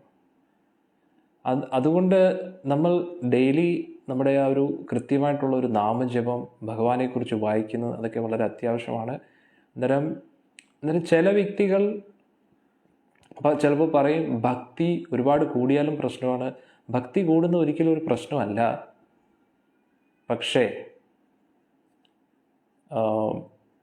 അത്യാവശ്യമായിട്ടുള്ള നമ്മുടെ കാര്യങ്ങൾ കഴിഞ്ഞതിന് ശേഷം അതിൻ്റെ കൂട്ടത്തിൽ നമ്മുടെ ഭക്തിക്കും സമയം കൊടുക്കണം. വളരെ ഇമ്പോർട്ടൻ്റ് ആണ്. എല്ലാ ദിവസവും നമ്മുടെ തുടക്കം ആധ്യാത്മിക കാര്യങ്ങൾ ചെയ്തായിരിക്കണം. രാവിലെ എഴുന്നേറ്റതിന് ശേഷം കുളിച്ചൊക്കെ ഭഗവാന്റെ മുമ്പിൽ പ്രാർത്ഥിക്കുന്നതും നാമജപവും ഭഗവാനെക്കുറിച്ച് വായിക്കുന്നതും, അന്നേരം ഒരു ക്രമമായിട്ട് എല്ലാം പോകുന്നത് വളരെ ഉത്തമമാണ്. എന്നിട്ട് മെല്ലെ മെല്ലെ എന്തായാലും നമ്മൾ പുറം ലോകവുമായിട്ടുള്ള നമ്മുടെ ബന്ധം എന്തായാലും കുറയും. അതായത് പ്രായം കൂടുന്നതിനനുസരിച്ച് വ്യവഹാര ലോകത്തിലുള്ള നമ്മുടെ ഇടപാടുകളൊക്കെ മെല്ലെ മെല്ലെ കുറയും. കാരണം നമ്മുടെ ശാരീരിക ശേഷി ഇങ്ങനെ കുറഞ്ഞുകൊണ്ടേയിരിക്കും. അന്നേരം അതിനനുസരിച്ച് നമ്മൾ കൂടുതൽ ആധ്യാത്മികപരമായിട്ട് ഉയരേണ്ടത് വളരെ അത്യാവശ്യമാണ്. നമ്മുടെ ശാരീരിക ശേഷി ക്ഷയിക്കുന്നതിനനുസരിച്ച് ആധ്യാത്മികമായിട്ട് നമ്മൾ പുരോഗമിച്ചില്ല എങ്കിൽ നമുക്ക് ഈ ഒരു ആധ്യാത്മിക പാതയിൽ നമ്മൾ പുരോഗമിച്ചില്ല എങ്കിൽ ശരീരം ക്ഷയിക്കുമ്പോൾ നമ്മുടെ മനസ്സ് അതിനനുസരിച്ച് സൂട്ട് ചെയ്യാൻ പറ്റത്തില്ല, അതിനനുസരിച്ച് ബാലൻസ്ഡ് ആവത്തില്ല, അതിനെ പെട്ടെന്ന് സ്വീകരിക്കാൻ പറ്റത്തില്ല. പല സത്സംഗത്തിൽ ഞാൻ പറഞ്ഞ പോലെ ഈ പ്രായം കൂടുന്നതിനനുസരിച്ച് നമ്മുടെ ശാരീരിക ശേഷി കുറയും, മനസ്സ് കൂടുതൽ ആക്റ്റീവ് ആവും. ശരീരം ഇനാക്റ്റീവ് ആവും, മനസ്സ് കൂടുതൽ ആക്റ്റീവ് ആവും. അത് കാരണം മനസ്സ് ആക്റ്റീവ് ആവുന്നത് വളരെ ഡേഞ്ചറസാണ്, കൂടുതൽ ചഞ്ചലമാവുന്നത്. പെട്ടെന്ന് നമുക്ക് ദേഷ്യം വരും, പെട്ടെന്ന് വിഷമം വരും, എപ്പോഴും സമാധാനമായിട്ടിരിക്കാൻ പറ്റത്തില്ല, എപ്പോഴും ഇതെന്താവും അതെന്താവും എന്ന് നമ്മൾ എപ്പോഴും ഇങ്ങനെ ചിന്തിച്ചുകൊണ്ടിരിക്കും. അതുകൊണ്ടാണ് പ്രായം കൂടുന്നതിനനുസരിച്ച് നമ്മുടെ ചിലപ്പോൾ സംസാരം കൂടും, തൊട്ടതിനും പിടിച്ചതിനൊക്കെ നമുക്ക് ദേഷ്യം കൂടും, അങ്ങനെ കുറേ പ്രശ്നങ്ങളുണ്ട്. അതിന് ചിലപ്പോൾ ആ മക്കളൊക്കെ വിചാരിക്കും ഇതെന്താ അച്ഛനും അമ്മയ്ക്ക് ഇങ്ങനെ, അല്ലെങ്കിൽ മുതിർന്ന ആൾക്കാരെ കാണുമ്പോൾ എന്താ അവർക്ക് തൊട്ടതിന് പിടിച്ചതിന് ദേഷ്യം അല്ലേ, ഇത് കുട്ടികളെപ്പോലെ ഒരു പിടിവാശി കാണിക്കുന്നു എന്നൊക്കെ നമുക്ക് അവരെ കാണുമ്പോൾ നമുക്ക് തോന്നും. പക്ഷേ ഇതൊക്കെ എന്താണെന്ന് വെച്ച് കഴിഞ്ഞാൽ ആ ഒരു ശരീരത്തിൻ്റെ ആ ഒരു വേഗത കുറയുമ്പോൾ മനസ്സ് നമ്മൾ പ്രതീക്ഷിക്കുന്നതിനൊത്ത് ശരീരം നിൽക്കാത്തതിൻ്റെ ഒരു വിഷമം മനസ്സിൽ കിടക്കുന്നതാണ്. പല രീതിയിലും മനസ്സ് ആ ഒരു സാഹചര്യമായിട്ട് പൊരുത്തപ്പെടാൻ ബുദ്ധിമുട്ടായിരിക്കും. അതുകൊണ്ട് കറക്റ്റായിട്ട് ഈ മനസ്സിനെ നമ്മൾ ചാനലൈസ് ചെയ്ത് ആധ്യാത്മിക കാര്യത്തിൽ ഉറപ്പിക്കേണ്ടത് വളരെ അത്യാവശ്യമാണ്. കൂടുതൽ മനസ്സിനെ ഭഗവത് ഭക്തിയിൽ ഉറപ്പിക്കണം. അതിനുവേണ്ടി നമ്മൾ കൂടുതൽ നാമം ജപിക്കുകയും കൂടുതൽ ഭഗവാനെക്കുറിച്ച് ശ്രവിക്കുകയും വേണം. ആ ഒരു ബാലൻസ്ഡ് അപ്രോച്ച് എത്രയും പെട്ടെന്ന് നമ്മൾ കരസ്ഥമാക്കണം. അന്നേരം പുറം ലോകത്തിൽ നിന്നും നമ്മൾ വ്യവഹാര ലോകത്തിൽ നിന്നും റിട്ടയർ ആവുന്നതിനനുസരിച്ച് കൂടുതൽ ആധ്യാത്മിക കാര്യങ്ങളിൽ ഉറയ്ക്കാൻ പഠിക്കണം. അന്നേരം പൊതുവേ നമ്മൾ വിചാരിക്കും എനിക്ക് ഇരിക്കാൻ ബുദ്ധിമുട്ടാണ്, ഇത് ചെയ്യാൻ ബുദ്ധിമുട്ടാണ്, അങ്ങനെയാണ്, ഇതൊക്കെ കറക്റ്റാണ്. പക്ഷേ എന്നാലും ഏതെങ്കിലും രീതിയിൽ ആധ്യാത്മികപരമായിട്ട് നമ്മുടെ മനസ്സിനെ കേന്ദ്രമാക്കി മനസ്സിനെ ഉറപ്പിക്കാൻ വേണ്ടി എന്തെങ്കിലും ഒരു ആധ്യാത്മിക കാര്യത്തിൽ നമ്മൾ ഉറച്ചു നിൽക്കണം. അതിന് ഏറ്റവും നല്ല ആധ്യാത്മിക കാര്യം എന്ന് പറഞ്ഞു കഴിഞ്ഞാൽ നാമജപമാണ്. നാമജപവും ഭഗവാനെ കുറിച്ച് കേൾക്കുന്നതും വായിക്കുന്നതുമൊക്കെയാണ്. അന്നേരം ശ്രവണം, കീർത്തനം, വിഷ്ണു സ്മരണം, അർച്ചനം, വന്ദനം, ദാസ്യം, സാഖ്യം, ആത്മനിവേദനം, ഇത് നമ്മൾ കൂടുതൽ തുടരെ ചെയ്യാനുള്ള ഒരു കഴിവ് നമ്മൾ നേടിയെടുക്കണം. വളരെ ഇമ്പോർട്ടൻ്റ് ആണ്. പിന്നെ പൊതുവേ പ്രായം കൂടുന്നതിനനുസരിച്ച് പൊതുവേ അനാവശ്യമായിട്ടുള്ള ഭക്ഷണം കുറയ്ക്കുന്നത് നല്ലതാണ്. ഭക്ഷണം കൂടിക്കഴിഞ്ഞാലും നമുക്ക് ദഹിക്കാൻ ബുദ്ധിമുട്ടായിരിക്കും. കാരണം നമ്മുടെ ശരീരം അധികം ആക്റ്റീവ് അല്ല. അതിന് ശരീരം കൂടുതൽ ആക്റ്റീവ് അല്ലെങ്കിൽ ഭക്ഷണം കുറച്ച് കുറയ്ക്കുന്നതാണ് നല്ലത്. അമിത ഭക്ഷണമാണ് നമുക്ക് പൊതുവേ നമ്മുടെ ശാരീരിക പ്രശ്നത്തിന് കാരണം. അമിതമായിട്ടുള്ള ഭക്ഷണം അതും നമ്മുടെ ശരീരത്തെ കുറച്ച് സ്ലോ ആക്കും, എന്നിട്ട് മനസ്സിനെ കൂടുതൽ ആക്റ്റീവ് ആക്കും. ഒരുപാട് ഭക്ഷണം കഴിച്ചു കഴിഞ്ഞാൽ നമ്മുടെ മനസ്സ് കൂടുതൽ സ്വപ്നങ്ങൾ കാണും രാത്രിയിൽ. സ്വപ്നങ്ങൾ രണ്ട് രീതിയിലുണ്ട്. ഒന്ന് നല്ലതായിട്ടുള്ള രീതിയിൽ നമുക്ക് ചില നമ്മുടെ ഫ്യൂച്ചറിനെ കുറിച്ചുള്ള എന്തെങ്കിലും ഒരു ഇൻഡിക്കേഷൻ തരുന്ന രീതിയിലുള്ള സ്വപ്നങ്ങൾ. പക്ഷേ ഇതെന്ന് പറഞ്ഞു കഴിഞ്ഞാൽ ഒരു കാരണമില്ലാതെ നമ്മൾ ഒരു തമോ ഗുണത്തിൽ പോയിട്ടുള്ളൊരു സ്വപ്നമാണ്.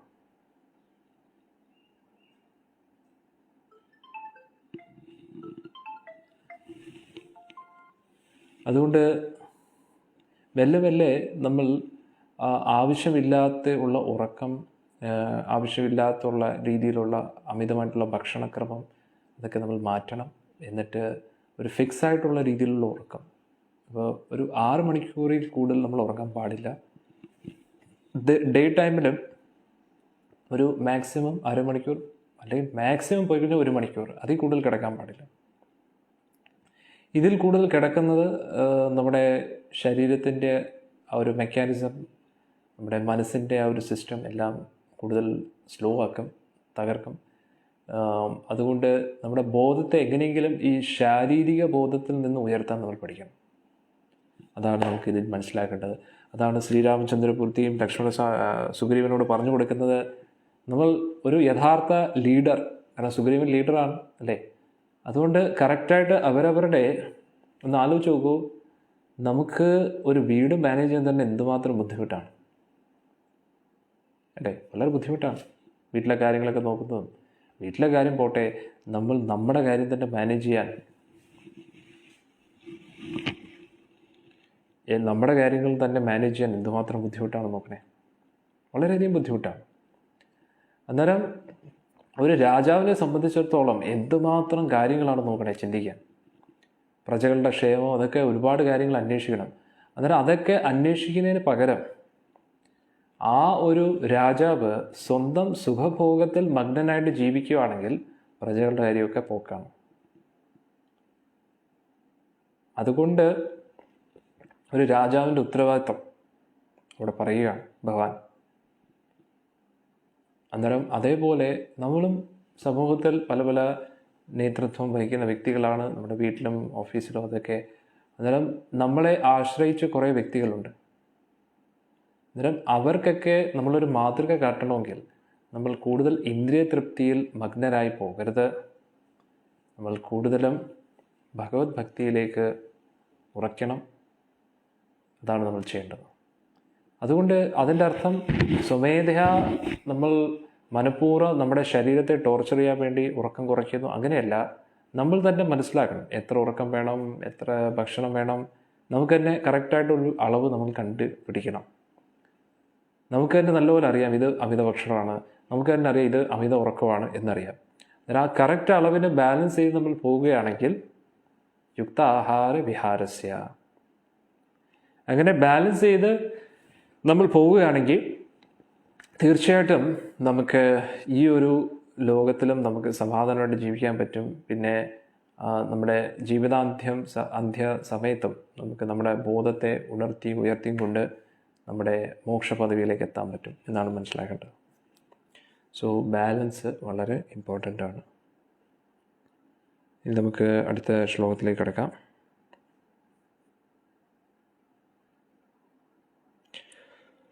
തവ ദേവ പ്രസാദാച്ച ഭ്രാതു ജയതം കൃതവാൻ ഏതേ വാനരമുഖ്യാ ച ശതശാ ശത്രുസൂദന പ്രാപ്ത ച ആദായ ബലിന പൃഥ്വീയാം സർവവാനരാൻ ഋഷച വാനരാ ശൂര ഗോളാങ്കുല ച രാഘവ കാന്താരം വനദുർഗാണം വിജ്ഞാഘോരദർശന.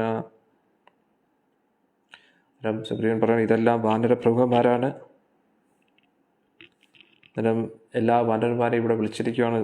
ഭൂമണ്ഡലത്തിലുള്ള ദേവഗന്ധർവപുത്രാ ച വാനര കാമരൂപിണ സ്വൈ സ്വൈ പരിവൃത്ത സൈന്യേ വർത്തന്തേ പതി രാഘവ.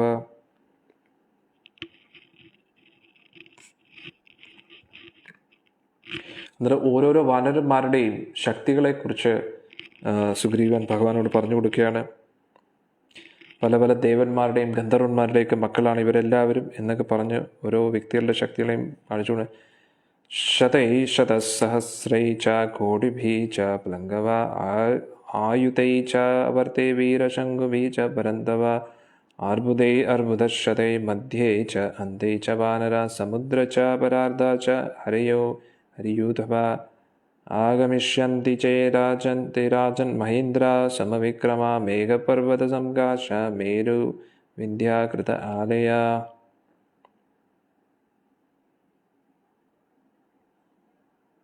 ചിലവർക്ക് 100 പേരുടെ ശക്തിയാണ്.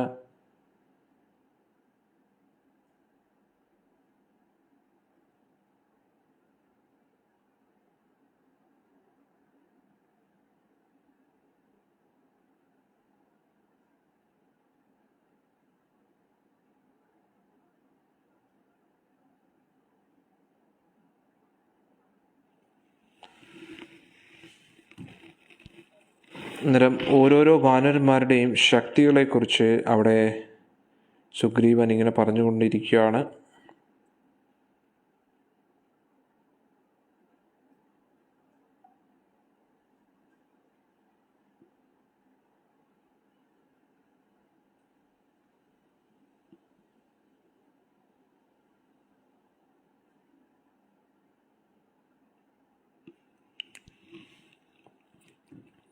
അതായത് ഒരേ സമയത്ത് എങ്ങനെയാണ് നമ്മൾ മഹാരഥികൾ അങ്ങനെയൊക്കെ പറയത്തില്ല, അതേപോലെ ഒരേ സമയത്ത് എത്ര പേരുമായിട്ട് യുദ്ധം ചെയ്യുന്നതിനെക്കുറിച്ച് 100 പേര് ഇങ്ങനെ ഓരോരോ ഇങ്ങനെ പറഞ്ഞുകൊണ്ടിരിക്കുന്നു.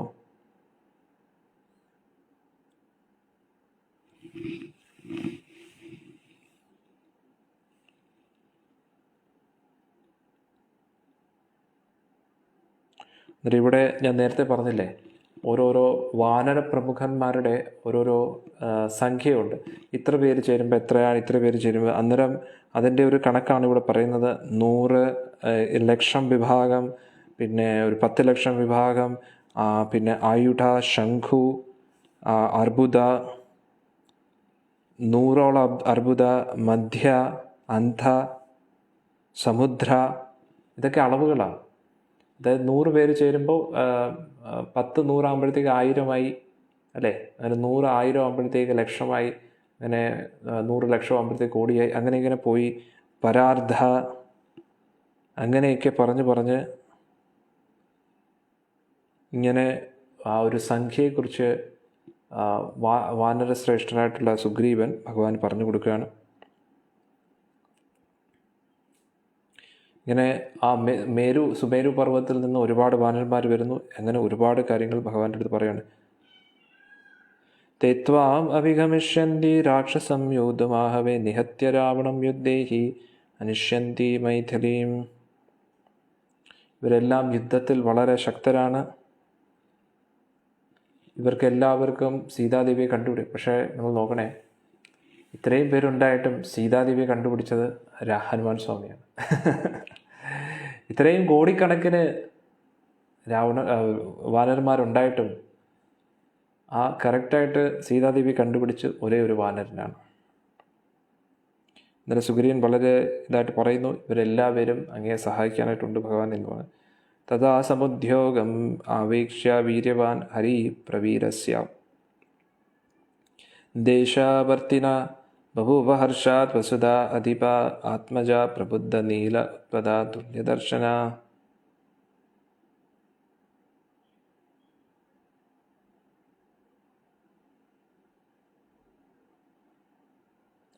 അന്നേരം സുഗ്രീവൻ ആ ഒരു എടുത്ത തയ്യാറെടുപ്പ് അതെല്ലാം കണ്ടതിന് ശേഷം ശ്രീരാമചന്ദ്രനിക്ക് വലിയ സന്തോഷമായി. ഭഗവാൻ നല്ലപോലെ ഒന്ന് ആനന്ദിച്ചു. ഇതി ബ്രുവാണം സുഗ്രീവം രാമോ ധർമ്മവൃഥാംബര ബാഹുഭ്യാം സംപരിഷ്വജ്യ പ്രത്യുവാച കൃതാഞ്ജലിയും. ഇത് കണ്ടിട്ട് ശ്രീരാമചന്ദ്രമൂർത്തി ആലിംഗനം ചെയ്തു വീണ്ടും സുഗ്രീവനെ. എന്നിട്ട് ഇങ്ങനെ മറുപടി നൽകി. യത് ഇന്ദ്രോ വർഷേത് വർഷം. 39ാമത്തെ സർഗത്തിലേക്ക് നമ്മൾ പ്രവേശിക്കുകയാണ്. യത് ഇന്ദ്രോ വർഷേത് വർഷം ന തച്ചിത്രം ഭവിഷ്യതി ആദിത്യോസു സഹസ്രാശു കുര്യാത് വിതരം ചന്ദ്രം രചനാം കുര്യാത് പ്രഭയാ സൗമ്യ നിർമ്മലാം തത്വിദോ യാപി മിത്രാണാം പ്രീതം കുര്യാത് പരന്തപ. നീ തീർച്ചയായിട്ടും എൻ്റെ യഥാർത്ഥ സുഹൃത്താണ്. നീ എനിക്ക് വേണ്ടി ഇത്രയും ഒരു വലിയ സൈന്യത്തെ തന്നെ തയ്യാറാക്കി എന്നൊക്കെ ഭഗവാൻ പറയുകയാണ്. ഗജച്ചാ ബലവാൻ വീര ത്രിസർഭീ കോടിബിംബ്രത ജമഗം ഭാതേജ സുഗ്രീവസ്യ സമീപത. അങ്ങനെ ഓരോരോ വാനരന്മാരും എത്രയെത്രയോ സംഖ്യ ഉള്ള, അന്നേരം ഗജൻ എന്ന് പറയുന്ന ആള് 3 കോടി വാനരന്മാരെ കൊണ്ടുവരുന്നു. അങ്ങനെ ഋഷരാജോ മഹാതേജ ജാംബവാൻ നാമത കോടിഭി ദശഭി വ്യാപ്തം സുഗ്രീവസ്യ വശം സ്ഥിത. ജാംബവനാണെങ്കിൽ 10 കോടി ജാംബവാന്റെ വിഭാഗത്തിൽപ്പെട്ട വാനരന്മാരെ, കരടി വിഭാഗത്തിലുള്ളവരെ കൊണ്ടുവരികയാണ്. രുമണോ നാമ തേജസ്വി വിക്രാന്തേ വാനരേവതാഗതോ ബലവാൻ പൂർണ്ണം കോടിശത സമാവൃത. വാനരനായിട്ടുള്ള രുമണൻ 100 കോടി വാനരന്മാരെ കൊണ്ടുവന്നുള്ള എന്നാലോചിച്ചു. തതക്കോടി സഹസ്രാണാം സഹസ്രേണ ശതേന ച പൃഷ്ടാനുഗത പ്രാപ്തോ ഹരിഭി ഗന്ധമാദന. ഗന്ധമാദനൻ 10,000 കോടി,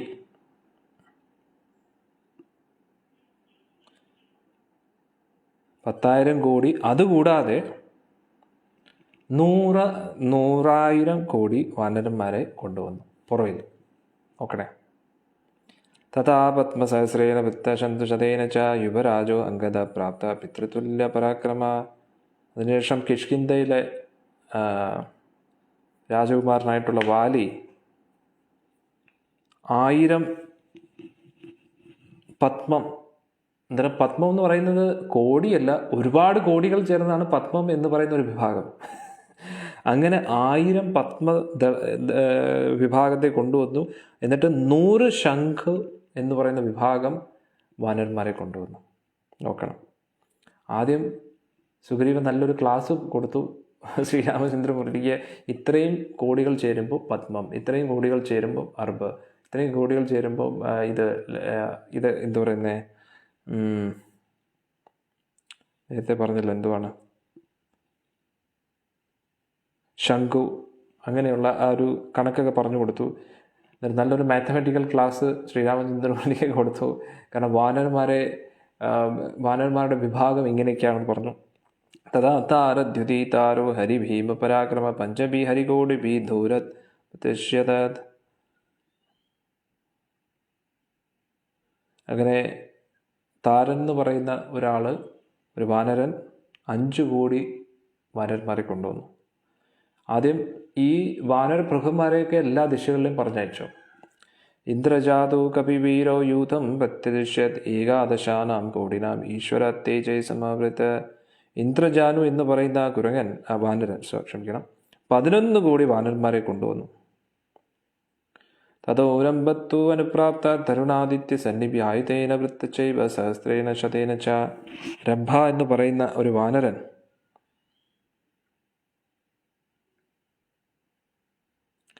അന്നേരം ആയുധം എന്ന് പറയുന്ന ആ ഒരു അത്രത്തോളം സംഖ്യ, അന്നേരം ആയുധം എന്ന് പറയുന്ന സംഖ്യ നേരത്തെ പഠിച്ചു. ഒരുപാട് കോടികൾ ചേരുമ്പോഴാണ് ആയുധം എന്ന് പറയുന്നൊരു സംഖ്യ ആവുന്നത്. തഥോ യൂതപതി വീരോ ദുർമുഖോ നാമവാനര. അങ്ങനെ ഓരോരോ കൈലാസ ശിഖരാഗരേ വാനരേ ഭീമവിക്രമേ പൃഥക് കോടി സഹസ്രേന ഹനുമാൻ പ്രത്യക്ഷ. ഹനുമാൻ സ്വാമി എത്ര കൊണ്ടുവന്ന് നോക്കൂ. ഹനുമാൻ സ്വാമി 1000 കോടി വാനരന്മാരെ കൊണ്ടുവന്നു. പക്ഷെ കൊണ്ടുവന്നെല്ലാം കിടിലങ്ങളാണ്. കണ്ടു കഴിഞ്ഞാൽ എന്താ പറയുന്നത്, അവരുടെയൊക്കെ ശരീരം കണ്ടു കഴിഞ്ഞാൽ കൈലാസം നിൽക്കുന്ന പോലെ തോന്നും.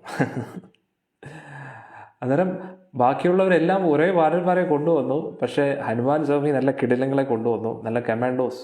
1000 ശക്തരായിട്ടുള്ള വാനരന്മാരെയാണ് കൊണ്ടുവന്നിരിക്കുന്നത്. അത് കണ്ടു കഴിഞ്ഞാൽ കൈലാസപർവ്വം നിൽക്കുന്ന പോലെ തോന്നും.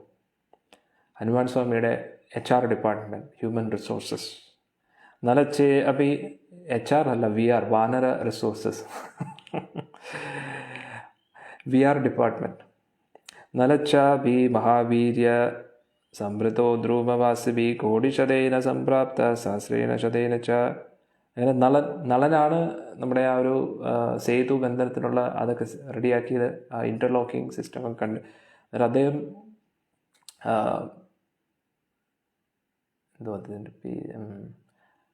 അന്നേരം വിശ്വകർമാവിൻ്റെ മകനാണ് നളൻ. അങ്ങനെ അദ്ദേഹം നളൻ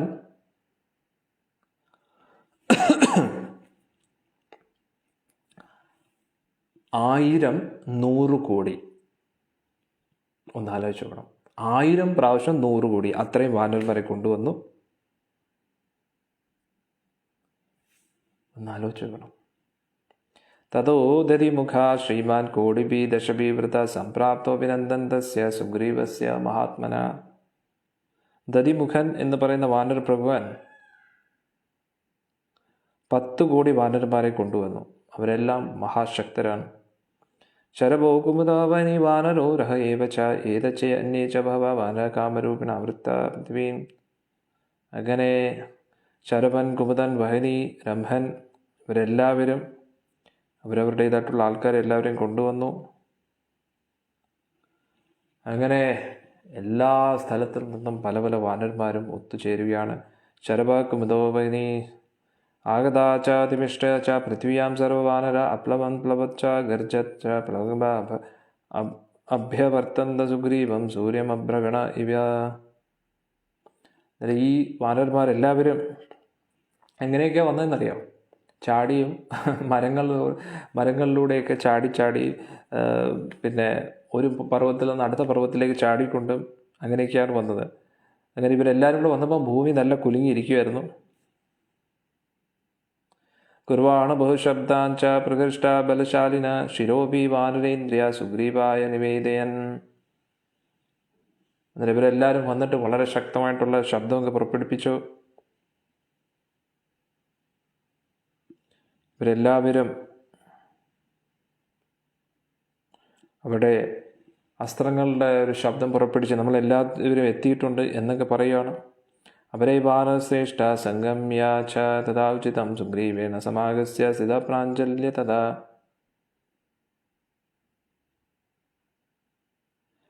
അന്നേരം ഇവരെല്ലാവരും വാനരപ്രഭുമാരെല്ലാം സുഗ്രീവൻ്റെ മുമ്പിൽ വന്നു. അവരെല്ലാം പുറമേ നിന്നുകൊണ്ട് കൈകൾ കൂപ്പി നിൽക്കുകയാണ്. സുഗ്രീവത്വരിതോ രാമേ സർവാൻ താൻ വനുഷഭാൻ നിർവേദിത്വാ ധർമ്മജ്ഞാസിത പ്രാഞ്ജലി അബ്രവീത്. ഉടൻ തന്നെ സുഗ്രീവൻ ശ്രീരാമചന്ദ്രമൂർത്തിയുടെ ആ വാനരശ്രേഷ്ഠ പ്രമുഖന്മാരെല്ലാം വന്നതായിട്ട് പറഞ്ഞു. യഥാ സുഖം പർവത് നിഞ്ഞരേഷു വനേഷു സർവേഷു വനരേന്ദ്ര നിർവേശ്യത്വാ വിദിത്വേ ബലാനിന ബലം ബലജ്ഞാ പ്രതിഭൂതമീഷ്ടേ.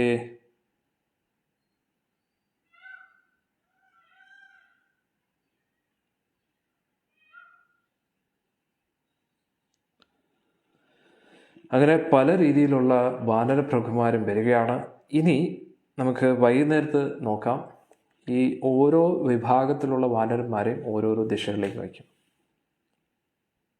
കിഴക്ക്, വടക്ക്, പടിഞ്ഞാറ്, ദക്ഷിണ ഭാഗത്ത് അയക്കുന്നത് ഹനുമാൻ സ്വാമിയാണ്. ഹനുമാൻ സ്വാമിയും അങ്കദനെയും ജാംബവാനും അങ്ങനെ കുറച്ച് പേര് അയക്കും. കാരണം ദക്ഷിണ ഭാഗത്ത് കാണാനാണ് കൂടുതൽ ചാൻസ്.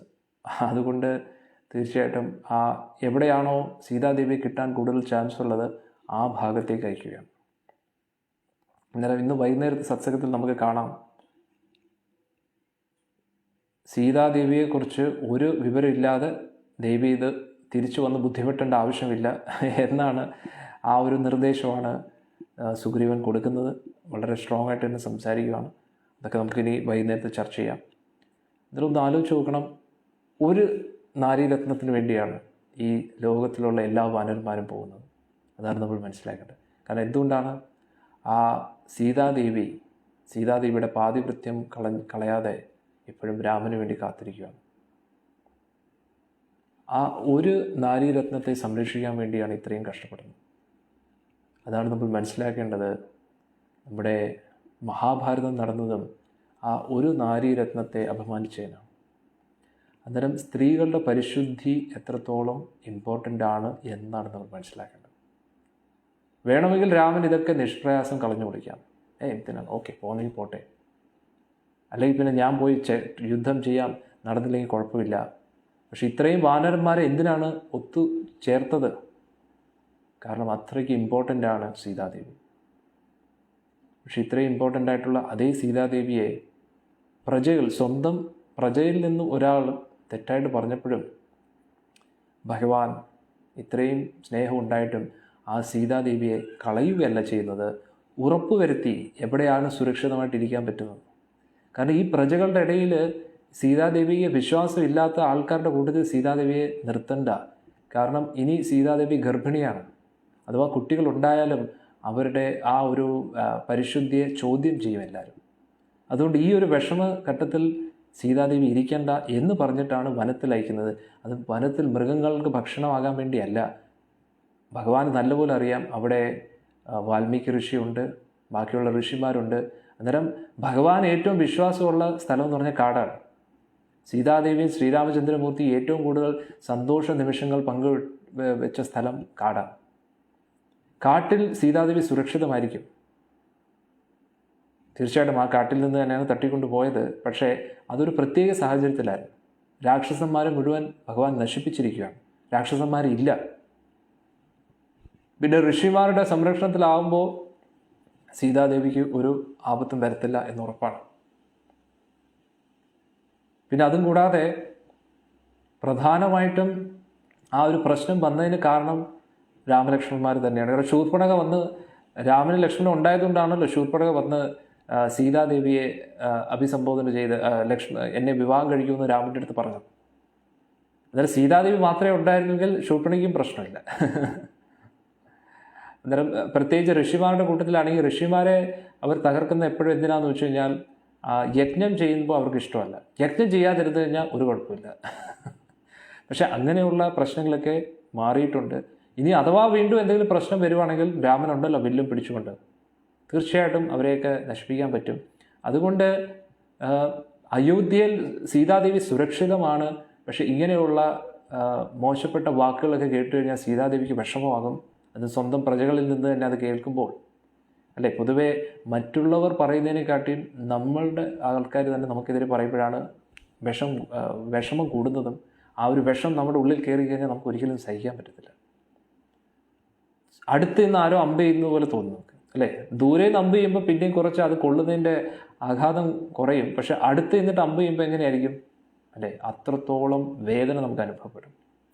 പൊതുവെ നമ്മൾ പറയാറില്ലേ, നമ്മുടെ പുറത്തുനിന്ന് ഒരാൾ പറഞ്ഞാൽ എനിക്ക് ഇത്രയും വിഷമമില്ല, എന്തായാലും നമ്മുടെ ആൾക്കാർ എന്തുകൊണ്ടാണ് ഇങ്ങനെ പറയുന്നത്? നമുക്ക് എപ്പോഴും വിഷമം നമ്മുടെ ആൾക്കാർ പറയുമ്പോൾ തന്നെയാണ്, അതിൽ യാതൊരു സംശയമില്ല, അല്ലേ? അതുകൊണ്ട് ആ ഒരു വിഷമം മാറ്റാൻ വേണ്ടിയാണ് ഭഗവാൻ സീതാദേവിയെ കാട്ടിലേക്ക് അയച്ചത്. അല്ല ചുമ്മാ പറഞ്ഞ് അയക്കുകയൊന്നുമല്ല. ഭഗവാനല്ലേ, ഭഗവാൻ അറിഞ്ഞൂടെ ആര് കാണും?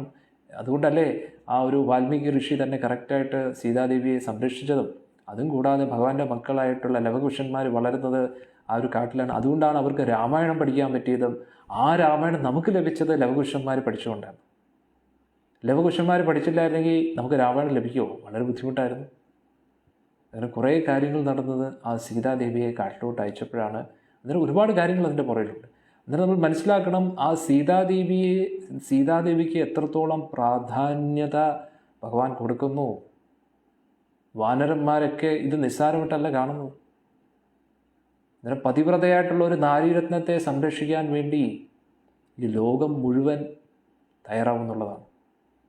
അന്നേരം ഒരു സ്ത്രീ, പതിവ്രതയായിട്ടുള്ള ഒരു സ്ത്രീയുടെ മഹത്വം നമ്മൾ മനസ്സിലാക്കിയിരിക്കണം. ഭഗവത്ഗീതയിൽ നമ്മൾ നോക്കുകയാണെങ്കിൽ അവിടെ അർജുൻ എടുത്തു പറയുന്നു, ഈ ക്ഷത്രിയരെല്ലാം മരിച്ചു കഴിഞ്ഞാൽ നാരീജനങ്ങളെ സംരക്ഷിക്കാൻ ആരുണ്ട്? അവരെ വഴിതെറ്റിപ്പിക്കും ആണുങ്ങൾ. അതാണ് നമ്മൾ മനസ്സിലാക്കേണ്ടത്. അതുകൊണ്ട് സ്ത്രീകൾ സുരക്ഷിതമായിരിക്കണം, വളരെ ഇമ്പോർട്ടൻ്റ് ആണ്. അന്നേരം അതിനാണ് ഒരു വൈദിക സംസ്കാരത്തിൽ ഏറ്റവും കൂടുതൽ പ്രാധാന്യത അതിനുവേണ്ടിയാണ്. ക്ഷത്രിയരുടെ ഡ്യൂട്ടി എന്ന് പറഞ്ഞാൽ കുട്ടികളെ സംരക്ഷിക്കുക, മുതിർന്ന വ്യക്തികളെ സംരക്ഷിക്കുക, നാരീജനങ്ങളെ സംരക്ഷിക്കുക. അതിൻ്റെ അർത്ഥം ഇവരൊക്കെ സ്ത്രീകൾക്ക് ബലമില്ലാത്തതുകൊണ്ട് തീർച്ചയായിട്ടും അവർക്ക് ശാരീരിക ബലം കുറവാണ്. അതിനെക്കാട്ടി ഉപരി അവരെ ശാരീരിക ബലം പ്രദർശിപ്പിക്കാൻ വേണ്ടിയല്ല അവരെ സൃഷ്ടിച്ചിരിക്കുന്നത്. ആണുങ്ങൾക്ക് ആണുങ്ങളുടേതായിട്ടുള്ള ഉത്തരവാദിത്തങ്ങളുണ്ട്, നാരീജനങ്ങൾക്ക് നാരീജനങ്ങളുടേതായിട്ടുള്ള ഉത്തരവാദിത്തമുണ്ട്. ഇത് രണ്ടും ബാലൻസ് ചെയ്തെങ്കിൽ മാത്രമേ നമ്മുടെ സമൂഹം നിലനിൽക്കൂ. അന്നേരം ആണുങ്ങൾക്കായിട്ട് പറഞ്ഞിട്ടുള്ള കുറച്ച് കാര്യങ്ങളുണ്ട്, സ്ത്രീജനങ്ങൾക്ക് പറഞ്ഞിട്ടുള്ള കുറച്ച് കാര്യങ്ങളുണ്ട്. അന്നേരം ഇത് അവരവരുടെ ജോലി ചെയ്യുമ്പോഴാണ് സമൂഹം നല്ല രീതിയിൽ പോകുന്നത്, അല്ലേ? അന്നേരം ഒന്ന് ആലോചിച്ച് നോക്കൂ, ആ പതിവ്രതയായിട്ടുള്ള സീതാദേവിയെ സംരക്ഷിക്കാൻ വേണ്ടിയാണ്, വീണ്ടെടുക്കാൻ വേണ്ടിയാണ് ഈ വാനരപ്പടം മുഴുവൻ പോകുന്നത്. പക്ഷെ തീർച്ചയായിട്ടും അതിൻ്റെ പുറകിൽ രാവണവധവും ഉദ്ദേശമുണ്ട്. പക്ഷേ എന്നാലും ഒന്ന് ആലോചിച്ച് നോക്കൂ, ഭഗവാൻ ഇടയ്ക്കിടയ്ക്ക് പറയുന്നുണ്ട്, ആ സീതയെ നിങ്ങൾ തിരിച്ചു തരികയാണെങ്കിൽ രാവണ, നീ ഇതുവരെ ചെയ്ത എല്ലാ തെറ്റും പൊറുക്കാൻ ഞാൻ തയ്യാറാണെന്നാണ് ഭഗവാൻ പറയുന്നത്. രാവണൻ രാവണൻ സത്യം പറഞ്ഞാൽ പെട്ടുപോയി. രാവണൻ വലിയൊരു പണ്ടത്തരമാണ് കാണിച്ചത്. അന്നേരം സീതാദേവി തിരിച്ചു കൊടുത്തെങ്കിൽ ഒരിക്കലും രാവണനെ വധിക്കത്തില്ലായിരുന്നു. അത് കൊടുക്കാൻ രാവണന് തോന്നിയതുമില്ല. അതുകൊണ്ട് തന്നെയാണ് ഇത്രയും പ്രശ്നങ്ങളുണ്ടായത്. രാവണനായിട്ട് അവൻ്റെ കുഴി തോണ്ടി എന്നുള്ളതാണ്. അന്നേരം ഭഗവാൻ മര്യാദാ പുരുഷോത്തമനാണ്. മര്യാദ വിട്ട് ഒന്നും ചെയ്യത്തില്ല ഭഗവാൻ. അതാണ് നമ്മൾ മനസ്സിലാക്കുന്നത്. അന്നേരം അങ്ങനെയുള്ള കുറച്ച് കാര്യങ്ങളൊക്കെ നമ്മൾ മനസ്സിലാക്കണം. അതുകൊണ്ട് നമ്മുടെ ജീവിതത്തിൽ പ്രത്യേകിച്ച് അറിഞ്ഞും അറിയാതെയും നമ്മൾ പതിവ്രതയായിട്ടുള്ള നാരീജനങ്ങളെ ഒരിക്കലും വേദനിപ്പിക്കരുത്. അവരുടെ കണ്ണീര് വീണ് കഴിഞ്ഞാൽ ഗോവിന്ദ ഗോവിന്ദ, ആ വീട് മുടിയും, കുടുംബം മുടിയും, എല്ലാം തകർന്ന തരിപ്പണമാവും. അതാണ് നമ്മൾ മനസ്സിലാക്കേണ്ടത്. പിന്നെ ശൂർപ്പണഖയെ പോലുള്ള നാരീജനങ്ങളും ഉണ്ട്, അവരും കരയും. അതുകൊണ്ട് അവരെന്തിനാ കരയുന്നതെന്ന് അറിയാമല്ലോ, അവരുടെ കാര്യങ്ങൾ നടത്തിയെടുക്കാൻ വേണ്ടിയാണ്. അതുകൊണ്ട് ശൂർപ്പണഖയെ പോലുള്ള നാരീജനങ്ങളെ ദൂരെ നിർത്തുക. അവരുമായിട്ടുള്ള മൈത്രീഭാവവും ശരിയല്ല, അവരുമായിട്ടുള്ള ശത്രുതയും ശരിയല്ല. രണ്ടായാലും മരണം ഉറപ്പാണ്. മനസ്സിലായില്ലേ? ഒന്നീ നക്കിക്കൊല്ലും, അല്ലെങ്കിൽ ഞെക്കിക്കൊല്ലും. രണ്ടായാലും മരണം ഉറപ്പാണ്. പക്ഷെ നേർമറിച്ച് സീതാദേവിയെ പോലെ പതിവ്രതയായിട്ടുള്ള നാരീരത്നങ്ങൾ വളരെ ഗ്രേറ്റാണ്. അവരെ സംരക്ഷിക്കുന്നത് വളരെ അത്യാവശ്യമാണ്. അതുകൊണ്ട് നമ്മൾ രണ്ട് വിഭാഗത്തിലുള്ളവരെ മനസ്സിലാക്കി ശ്രീരാമചന്ദ്രമൂർത്തി ലക്ഷ്മണസ്വാമി ഏത് പാതയാണ് നമുക്ക് കാണിച്ചു തന്നത്, ആ ഒരു വൈദിക സംസ്കാരമാണ് നമ്മുടേത്. നാരീജനങ്ങളെ ഒരിക്കലും ഭോഗവസ്തുവായിട്ട് കാണുന്നില്ല. അവരെയൊക്കെ വ്യക്തികളായിട്ടാണ് കാണുന്നത്. ആ ഒരു സംസ്കാരമാണ് നമ്മുടേത്. ആ സംസ്കാരം വിട്ട് നമ്മൾ ഒരിക്കലും പെരുമാറാൻ പാടില്ല. ഓക്കെ, അതാണ് ഈ ഒരു സത്സംഗത്തിൽ നമുക്ക് മനസ്സിലാക്കാൻ പറ്റുന്നത്. എന്തുവന്ന എല്ലാ ഭക്തജനങ്ങൾക്കും ആ ഒരു ഭഗവാൻ തുറന്ന് കാട്ടിയ ആ ഒരു പാതയിലൂടെ നമുക്ക് എല്ലാവർക്കും സഞ്ചരിക്കാൻ പറ്റട്ടെ എന്ന് പ്രാർത്ഥിക്കുന്നു. വൈകുന്നേരത്ത് നമുക്ക് എന്താണ് അടുത്ത 4 ദിശകളിലേക്ക് 4 വിഭാഗത്തിലുള്ള വാനരന്മാരെ 4 വിഭാഗമാക്കിക്കൊണ്ട് സുഗ്രീവൻ അയക്കുകയാണ്. അതിന് ഭഗവാൻ അനുമതി നൽകുകയാണ്. അന്നേരം ഇനിയാണ് അങ്ങോട്ട് കളി. സുന്ദരകാന്ഡം വരികയാണ്. ഹനുമത് സ്വാമിക്ക് ജയ്. ഇതുവരെ ഹനുമാൻ സ്വാമി മിണ്ടാതിരിക്കുകയാണ്. അദ്ദേഹം മനഃപൂർവ്വം ശക്തികളൊക്കെ മറന്നു എന്ന് പറഞ്ഞ് ഇങ്ങനെ ഇരിക്കുകയാണ്. ഇനിയല്ലേ ഹനുമാൻ സ്വാമിയുടെ റിയൽ ഹീറോയിസം പുറത്തു വരാൻ പോകുന്നത്. പൊതുവെ ഫലസ്തുതി അനുസരിച്ച് മുഴുവൻ രാമായണവും നമുക്ക് ചർച്ച ചെയ്യാൻ പറ്റിയില്ലെങ്കിലും സുന്ദരകാന്ഡം ചർച്ച ചെയ്ത് കഴിഞ്ഞാൽ മുഴുവൻ രാമായണത്തിന് ഫലം ലഭിക്കുമെന്നാണ്. സുന്ദരകാന്ഡം എന്തുകൊണ്ടാണ് സുന്ദരൻ എന്ന് പേരിട്ടിരിക്കുന്നത്? പൊതുവെ നമ്മൾ നോക്കുകയാണെങ്കിൽ സുന്ദരൻ എന്ന് പറയുമ്പോൾ നമ്മൾ എപ്പോഴും ശാരീരിക ഭംഗിയാണ് നമ്മൾ നോക്കുന്നത്, അല്ലേ? പുറമേയുള്ള സൗന്ദര്യമാണ് നമ്മൾ നോക്കുന്നത്. അങ്ങനെ നോക്കുകയാണെങ്കിൽ ഹനുമാൻ സ്വാമി എന്ന് പറഞ്ഞാൽ തീർച്ചയായിട്ടും മഹാസുന്ദരനാണ്. പക്ഷെ എന്നാലും വാനരന്മാരെ വെച്ച് നോക്കും, വാനരനാണ് ഹനുമാൻ സ്വാമി. അന്നേരം സാധാരണ രീതിയിൽ നോക്കുമ്പോൾ ഒരു സുന്ദരനാണെന്ന് നമുക്ക് തോന്നത്തില്ല, വാനരനല്ലേ. പക്ഷെ എന്നാലും ആ സുന്ദരകാന്ഡം എന്നാണ് പേര് കൊടുത്തിരിക്കുന്നത്. കാരണം നമ്മൾ ആ ഒരു പഴഞ്ചൊല്ല് പറയുന്ന പോലെ handsome is what handsome does. ഒരാളുടെ പ്രവൃത്തിയാണ് ആ ഒരു വ്യക്തിയുടെ സൗന്ദര്യം. സുന്ദരമായിട്ടുള്ള രൂപമാണ്, പക്ഷേ പ്രവൃത്തിയിൽ സൗന്ദര്യം ഇല്ലെങ്കിൽ ആ ഒരു സൗന്ദര്യം കൊണ്ട് എന്താണ് പ്രയോജനം?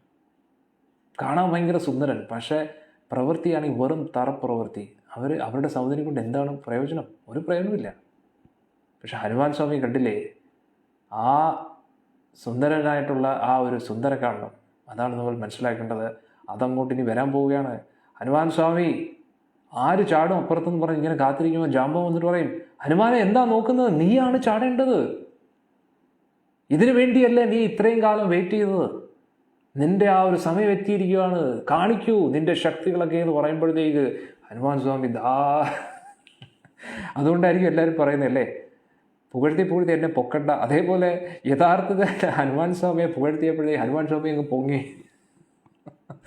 ജാമ്പവാൻ പോലും ഞെട്ടിപ്പോയി ആ ഒരു രൂപം കണ്ടിട്ട്. ആ ഒരു ഭയാനകമായിട്ടുള്ള, ആരും ഭയപ്പെടുന്ന രീതിയിലുള്ള സുന്ദരമായിട്ടുള്ള രൂപം ഹനുമാൻ സ്വാമി ഒറ്റ ചാട്ടത്തിൽ ലങ്കയിലേക്ക് ചാടുക എന്നുള്ളത്. ഇനി ആ സുന്ദരകാന്ഡമാണ്. എന്നിട്ട് ഭഗവാന് വേണ്ടി ഹനുമാൻ സ്വാമി ചെയ്ത കാര്യങ്ങളൊക്കെ വളരെ വിശദമായിട്ട് നമ്മൾ പഠിക്കേണ്ടിയിരിക്കുന്നു. വളരെ സുന്ദരമാണ്. കാരണം എത്രയോ കാലങ്ങളായിട്ട് സീതാദേവിക്ക് എന്തായി എന്ന് പറഞ്ഞ് ഇതിനെ അന്വേഷിച്ചിരിക്കുകയാണ്. അന്നേരം ആ ഭഗവാന് ഒരു ആശ്വാസ വചനങ്ങൾ കൊണ്ടുവന്നതും അതും സീതാദേവിക്ക് ആ ഒരു ആശ്വാസ വചനങ്ങൾ കൊടുത്തതും ഹനുമാൻ സ്വാമിയാണ്. അന്നേരം വളരെ രാമായണത്തിലെ പ്രധാന ഭാഗമാണിത്. അതുകൊണ്ട് നമ്മൾ തീർച്ചയായിട്ടും ഇത് ചർച്ച ചെയ്യണം. ഇനി നമുക്ക് വൈകുന്നേരത്ത് ആ സുന്ദരകാന്ഡവും വൈകുന്നേരത്ത് പറ്റുമെന്ന് അറിയത്തില്ല. എന്തായാലും 4 ദിശകളിലേക്ക് അവർ അന്വേഷിക്കുന്ന ഭയങ്കര രസമാണ്. അന്വേഷിക്കുന്ന രീതി, പിന്നെ അന്വേഷിച്ചിട്ട് കണ്ടെത്തുന്നില്ല, അങ്ങനെ കുറേ കാര്യങ്ങളുണ്ട്. അതൊക്കെ നമുക്ക് ചർച്ച ചെയ്യാം. എന്നിട്ട് എത്രയും പെട്ടെന്ന് തന്നെ നമുക്ക് ആ ഒരു സുന്ദരകാന്ഡം തുടങ്ങട്ടെ. ഇന്ന് ചിലപ്പോൾ തീർച്ചയായിട്ടും നടക്കത്തില്ല, നാളെ ആയിരിക്കും സുന്ദരകാന്ഡം ചിലപ്പോൾ തുടങ്ങുന്നത്. കുറേ റിക്വസ്റ്റ് വരുന്നുണ്ട്. വൃന്ദാവൻ സോങ്, ഹനുമാൻ ചാലീസ, ചോട്ടി കയ്യ, ഏതാണ് പാടേണ്ടത്? ഹരേ കൃഷ്ണ. എന്തായാലും നമുക്ക് ഹനുമാൻ സ്വാമിയെക്കുറിച്ച് പറഞ്ഞതല്ലേ, ഹനുമാൻ ചാലീസ തന്നെ പാടുമല്ല, കേൾക്കാം. എന്നിട്ട് നമുക്ക് ഇന്നത്തെ സത്സംഗം നിർത്താം. എന്നിട്ട് നാളെ നമുക്ക്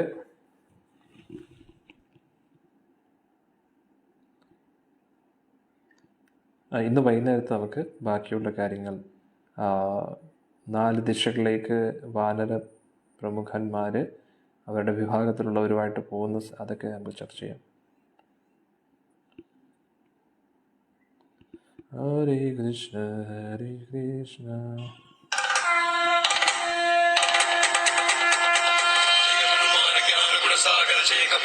लोक उजागर रामदूत अगुलित बलधाम अंजनी पुत्र पवन सुत नाम महावीर विक्रम बजरंगी कुमति निवार सुमति के संगी कंचन वरण विराज सुवेशा कानन कुंडल कुंचित केसा पाद वज्र भुजा विराजै कांधे मूंजने भुजाजै शंकर सुवन केसरी नंदन केश प्रताप महाजगवंदन विद्यावान गुणीयति चातुर राम काज करिले को आकर प्रभु चरित्र सुनिले को रसिया राम लखन सीता मन बसिया सूक्ष्म रूप धरि सिय दिखावा विकट रूप धरि लंक चलावा भीम रूप धरि असुर समारे रामचंद्र के काज सवारे लाय जीवन लखन जियाए श्री रघुवीर हर विवर लाए रघुपति कीन्ही बहुत बड़ाई कहा भरत सम तुम प्रिय भाई सहस्र बदन सुनावै सकल श्रीपति कंठ लगावै सनकादिक ब्रह्मादि मुनीसा नारद सारद सहित हरीसा जब कुबेर दिगपाल चलाते कवि गोविंद कहि सके कहाते तुम उपकार सुग्रीव कीन्हा राम मिलाए राजपद दीन्हा तुम हनुमंत विभीषण माना लंकेश्वर भय सब जग जाना युग सहस्र योजन बल भानु लील्योतानि मधुर बल जानो प्रभु मुद्रिका में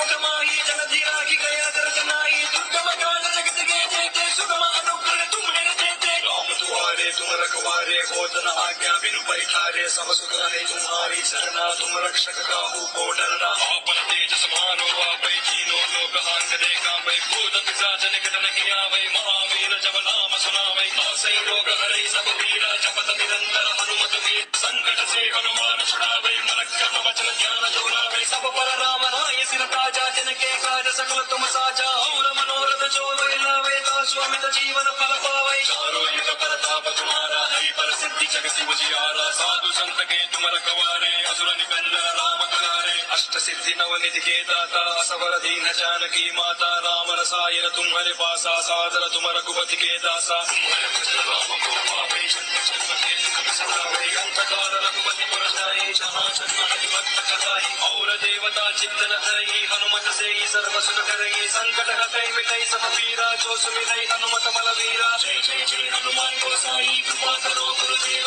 नाई सतवार पाठ का जोई छूट निबंध महासुख होई जोई हमारे हनुमान चालीसा होई सिद्धि साखी गौरी सा तुलसीदास सदा हरि चेरा की जय मानव महदेरा. അയ്യോ ഇത് നമ്മൾ ഹനുമാൻ ചാലിസ കേട്ടിരിക്കുകയാണ്. കുറച്ച് ഭക്തർ പറഞ്ഞു സീതാദേവിയെ തട്ടിക്കൊണ്ടുപോയത് മായാസീതയല്ലേ. മായാസീതയാണ് തട്ടിക്കൊണ്ടുപോയത്. പക്ഷെ മായാസീതയ്ക്ക് എന്താ വേദനയില്ലേ? ഉണ്ട്. സീതാദേവിയുടെ പ്രതിബിംബമാണ് മായാസീത. അതുകൊണ്ട് സീതാദേവിക്ക് എങ്ങനെ വിഷമമായോ അതേപോലെ തന്നെയാണ് മായാസീതയ്ക്കും. അതുകൊണ്ട് ആ വിഷമത്തെ നമ്മൾ ഒരിക്കലും തിരസ്കരിക്കാൻ പറ്റത്തില്ല. അത് രാവണൻ്റെ നാശത്തിന് വേണ്ടിയാണ് സീതാദേവി കരഞ്ഞതെങ്കിലും അത് മായാസീതയാണ് രാവണൻ കൊണ്ടുപോയതെങ്കിലും ആ സീതാദേവിക്കും വിഷമമുണ്ടായി അല്ലേ. അന്നേരം ആ ഒരു സീതയും തട്ടിക്കൊണ്ടുപോയതും രാവണൻ തെറ്റാണ് ചെയ്തത്. അത് സീതാദേവി തന്നെയാണ്, യാതൊരു സംശയമില്ല. പക്ഷേ സീതാദേവിയുടെ പ്രതിബിംബമാണ്. അന്നേരം ആ സീതാദേവി വിഷമിപ്പിച്ചാലും ഒറിജിനൽ സീതാദേവി വിഷമിപ്പിക്കുന്ന പോലെ തന്നെയാണ്. ഒരു കാരണവുമില്ലാതെ ഭഗവാൻ പുറപ്പെടുത്തില്ലല്ലോ. തിരിച്ചു വന്നപ്പോൾ സീതാദേവിയെ സ്വീകരിച്ചില്ല. കാരണം ഒറിജിനൽ സീതാദേവി അഗ്നിദേവൻ്റെ അടുത്താണെന്ന് ഭഗവാൻ അറിയാം. പക്ഷേ എന്നാലും ആ മായാ സീതയെ വേദനിപ്പിച്ചതും ഒറിജിനൽ സീതയെ വേദനിപ്പിച്ചതുകൊണ്ട് തന്നെയാണ്. അതിൽ യാതൊരു സംശയമില്ല. അതാണ് നമുക്ക് ഈ ഒരു സത്സംഗത്തിൽ നിന്ന് മനസ്സിലാക്കേണ്ടത്. അന്നേരം ഇന്നത്തെ സത്സംഗം നമുക്ക് ഇവിടെ അവസാനിപ്പിക്കാം. ഇനി വൈകുന്നേരത്ത് നമുക്ക് 6 മണിക്ക് കാണാം. ഹരേ കൃഷ്ണ. श्री रामचंद्र भगवान की जय, सीता मैया की जय, लक्ष्मण वरद शत्रुघ्न स्वामी की जय. निताय गौर प्रेमानंदे. हरि हरि बोल.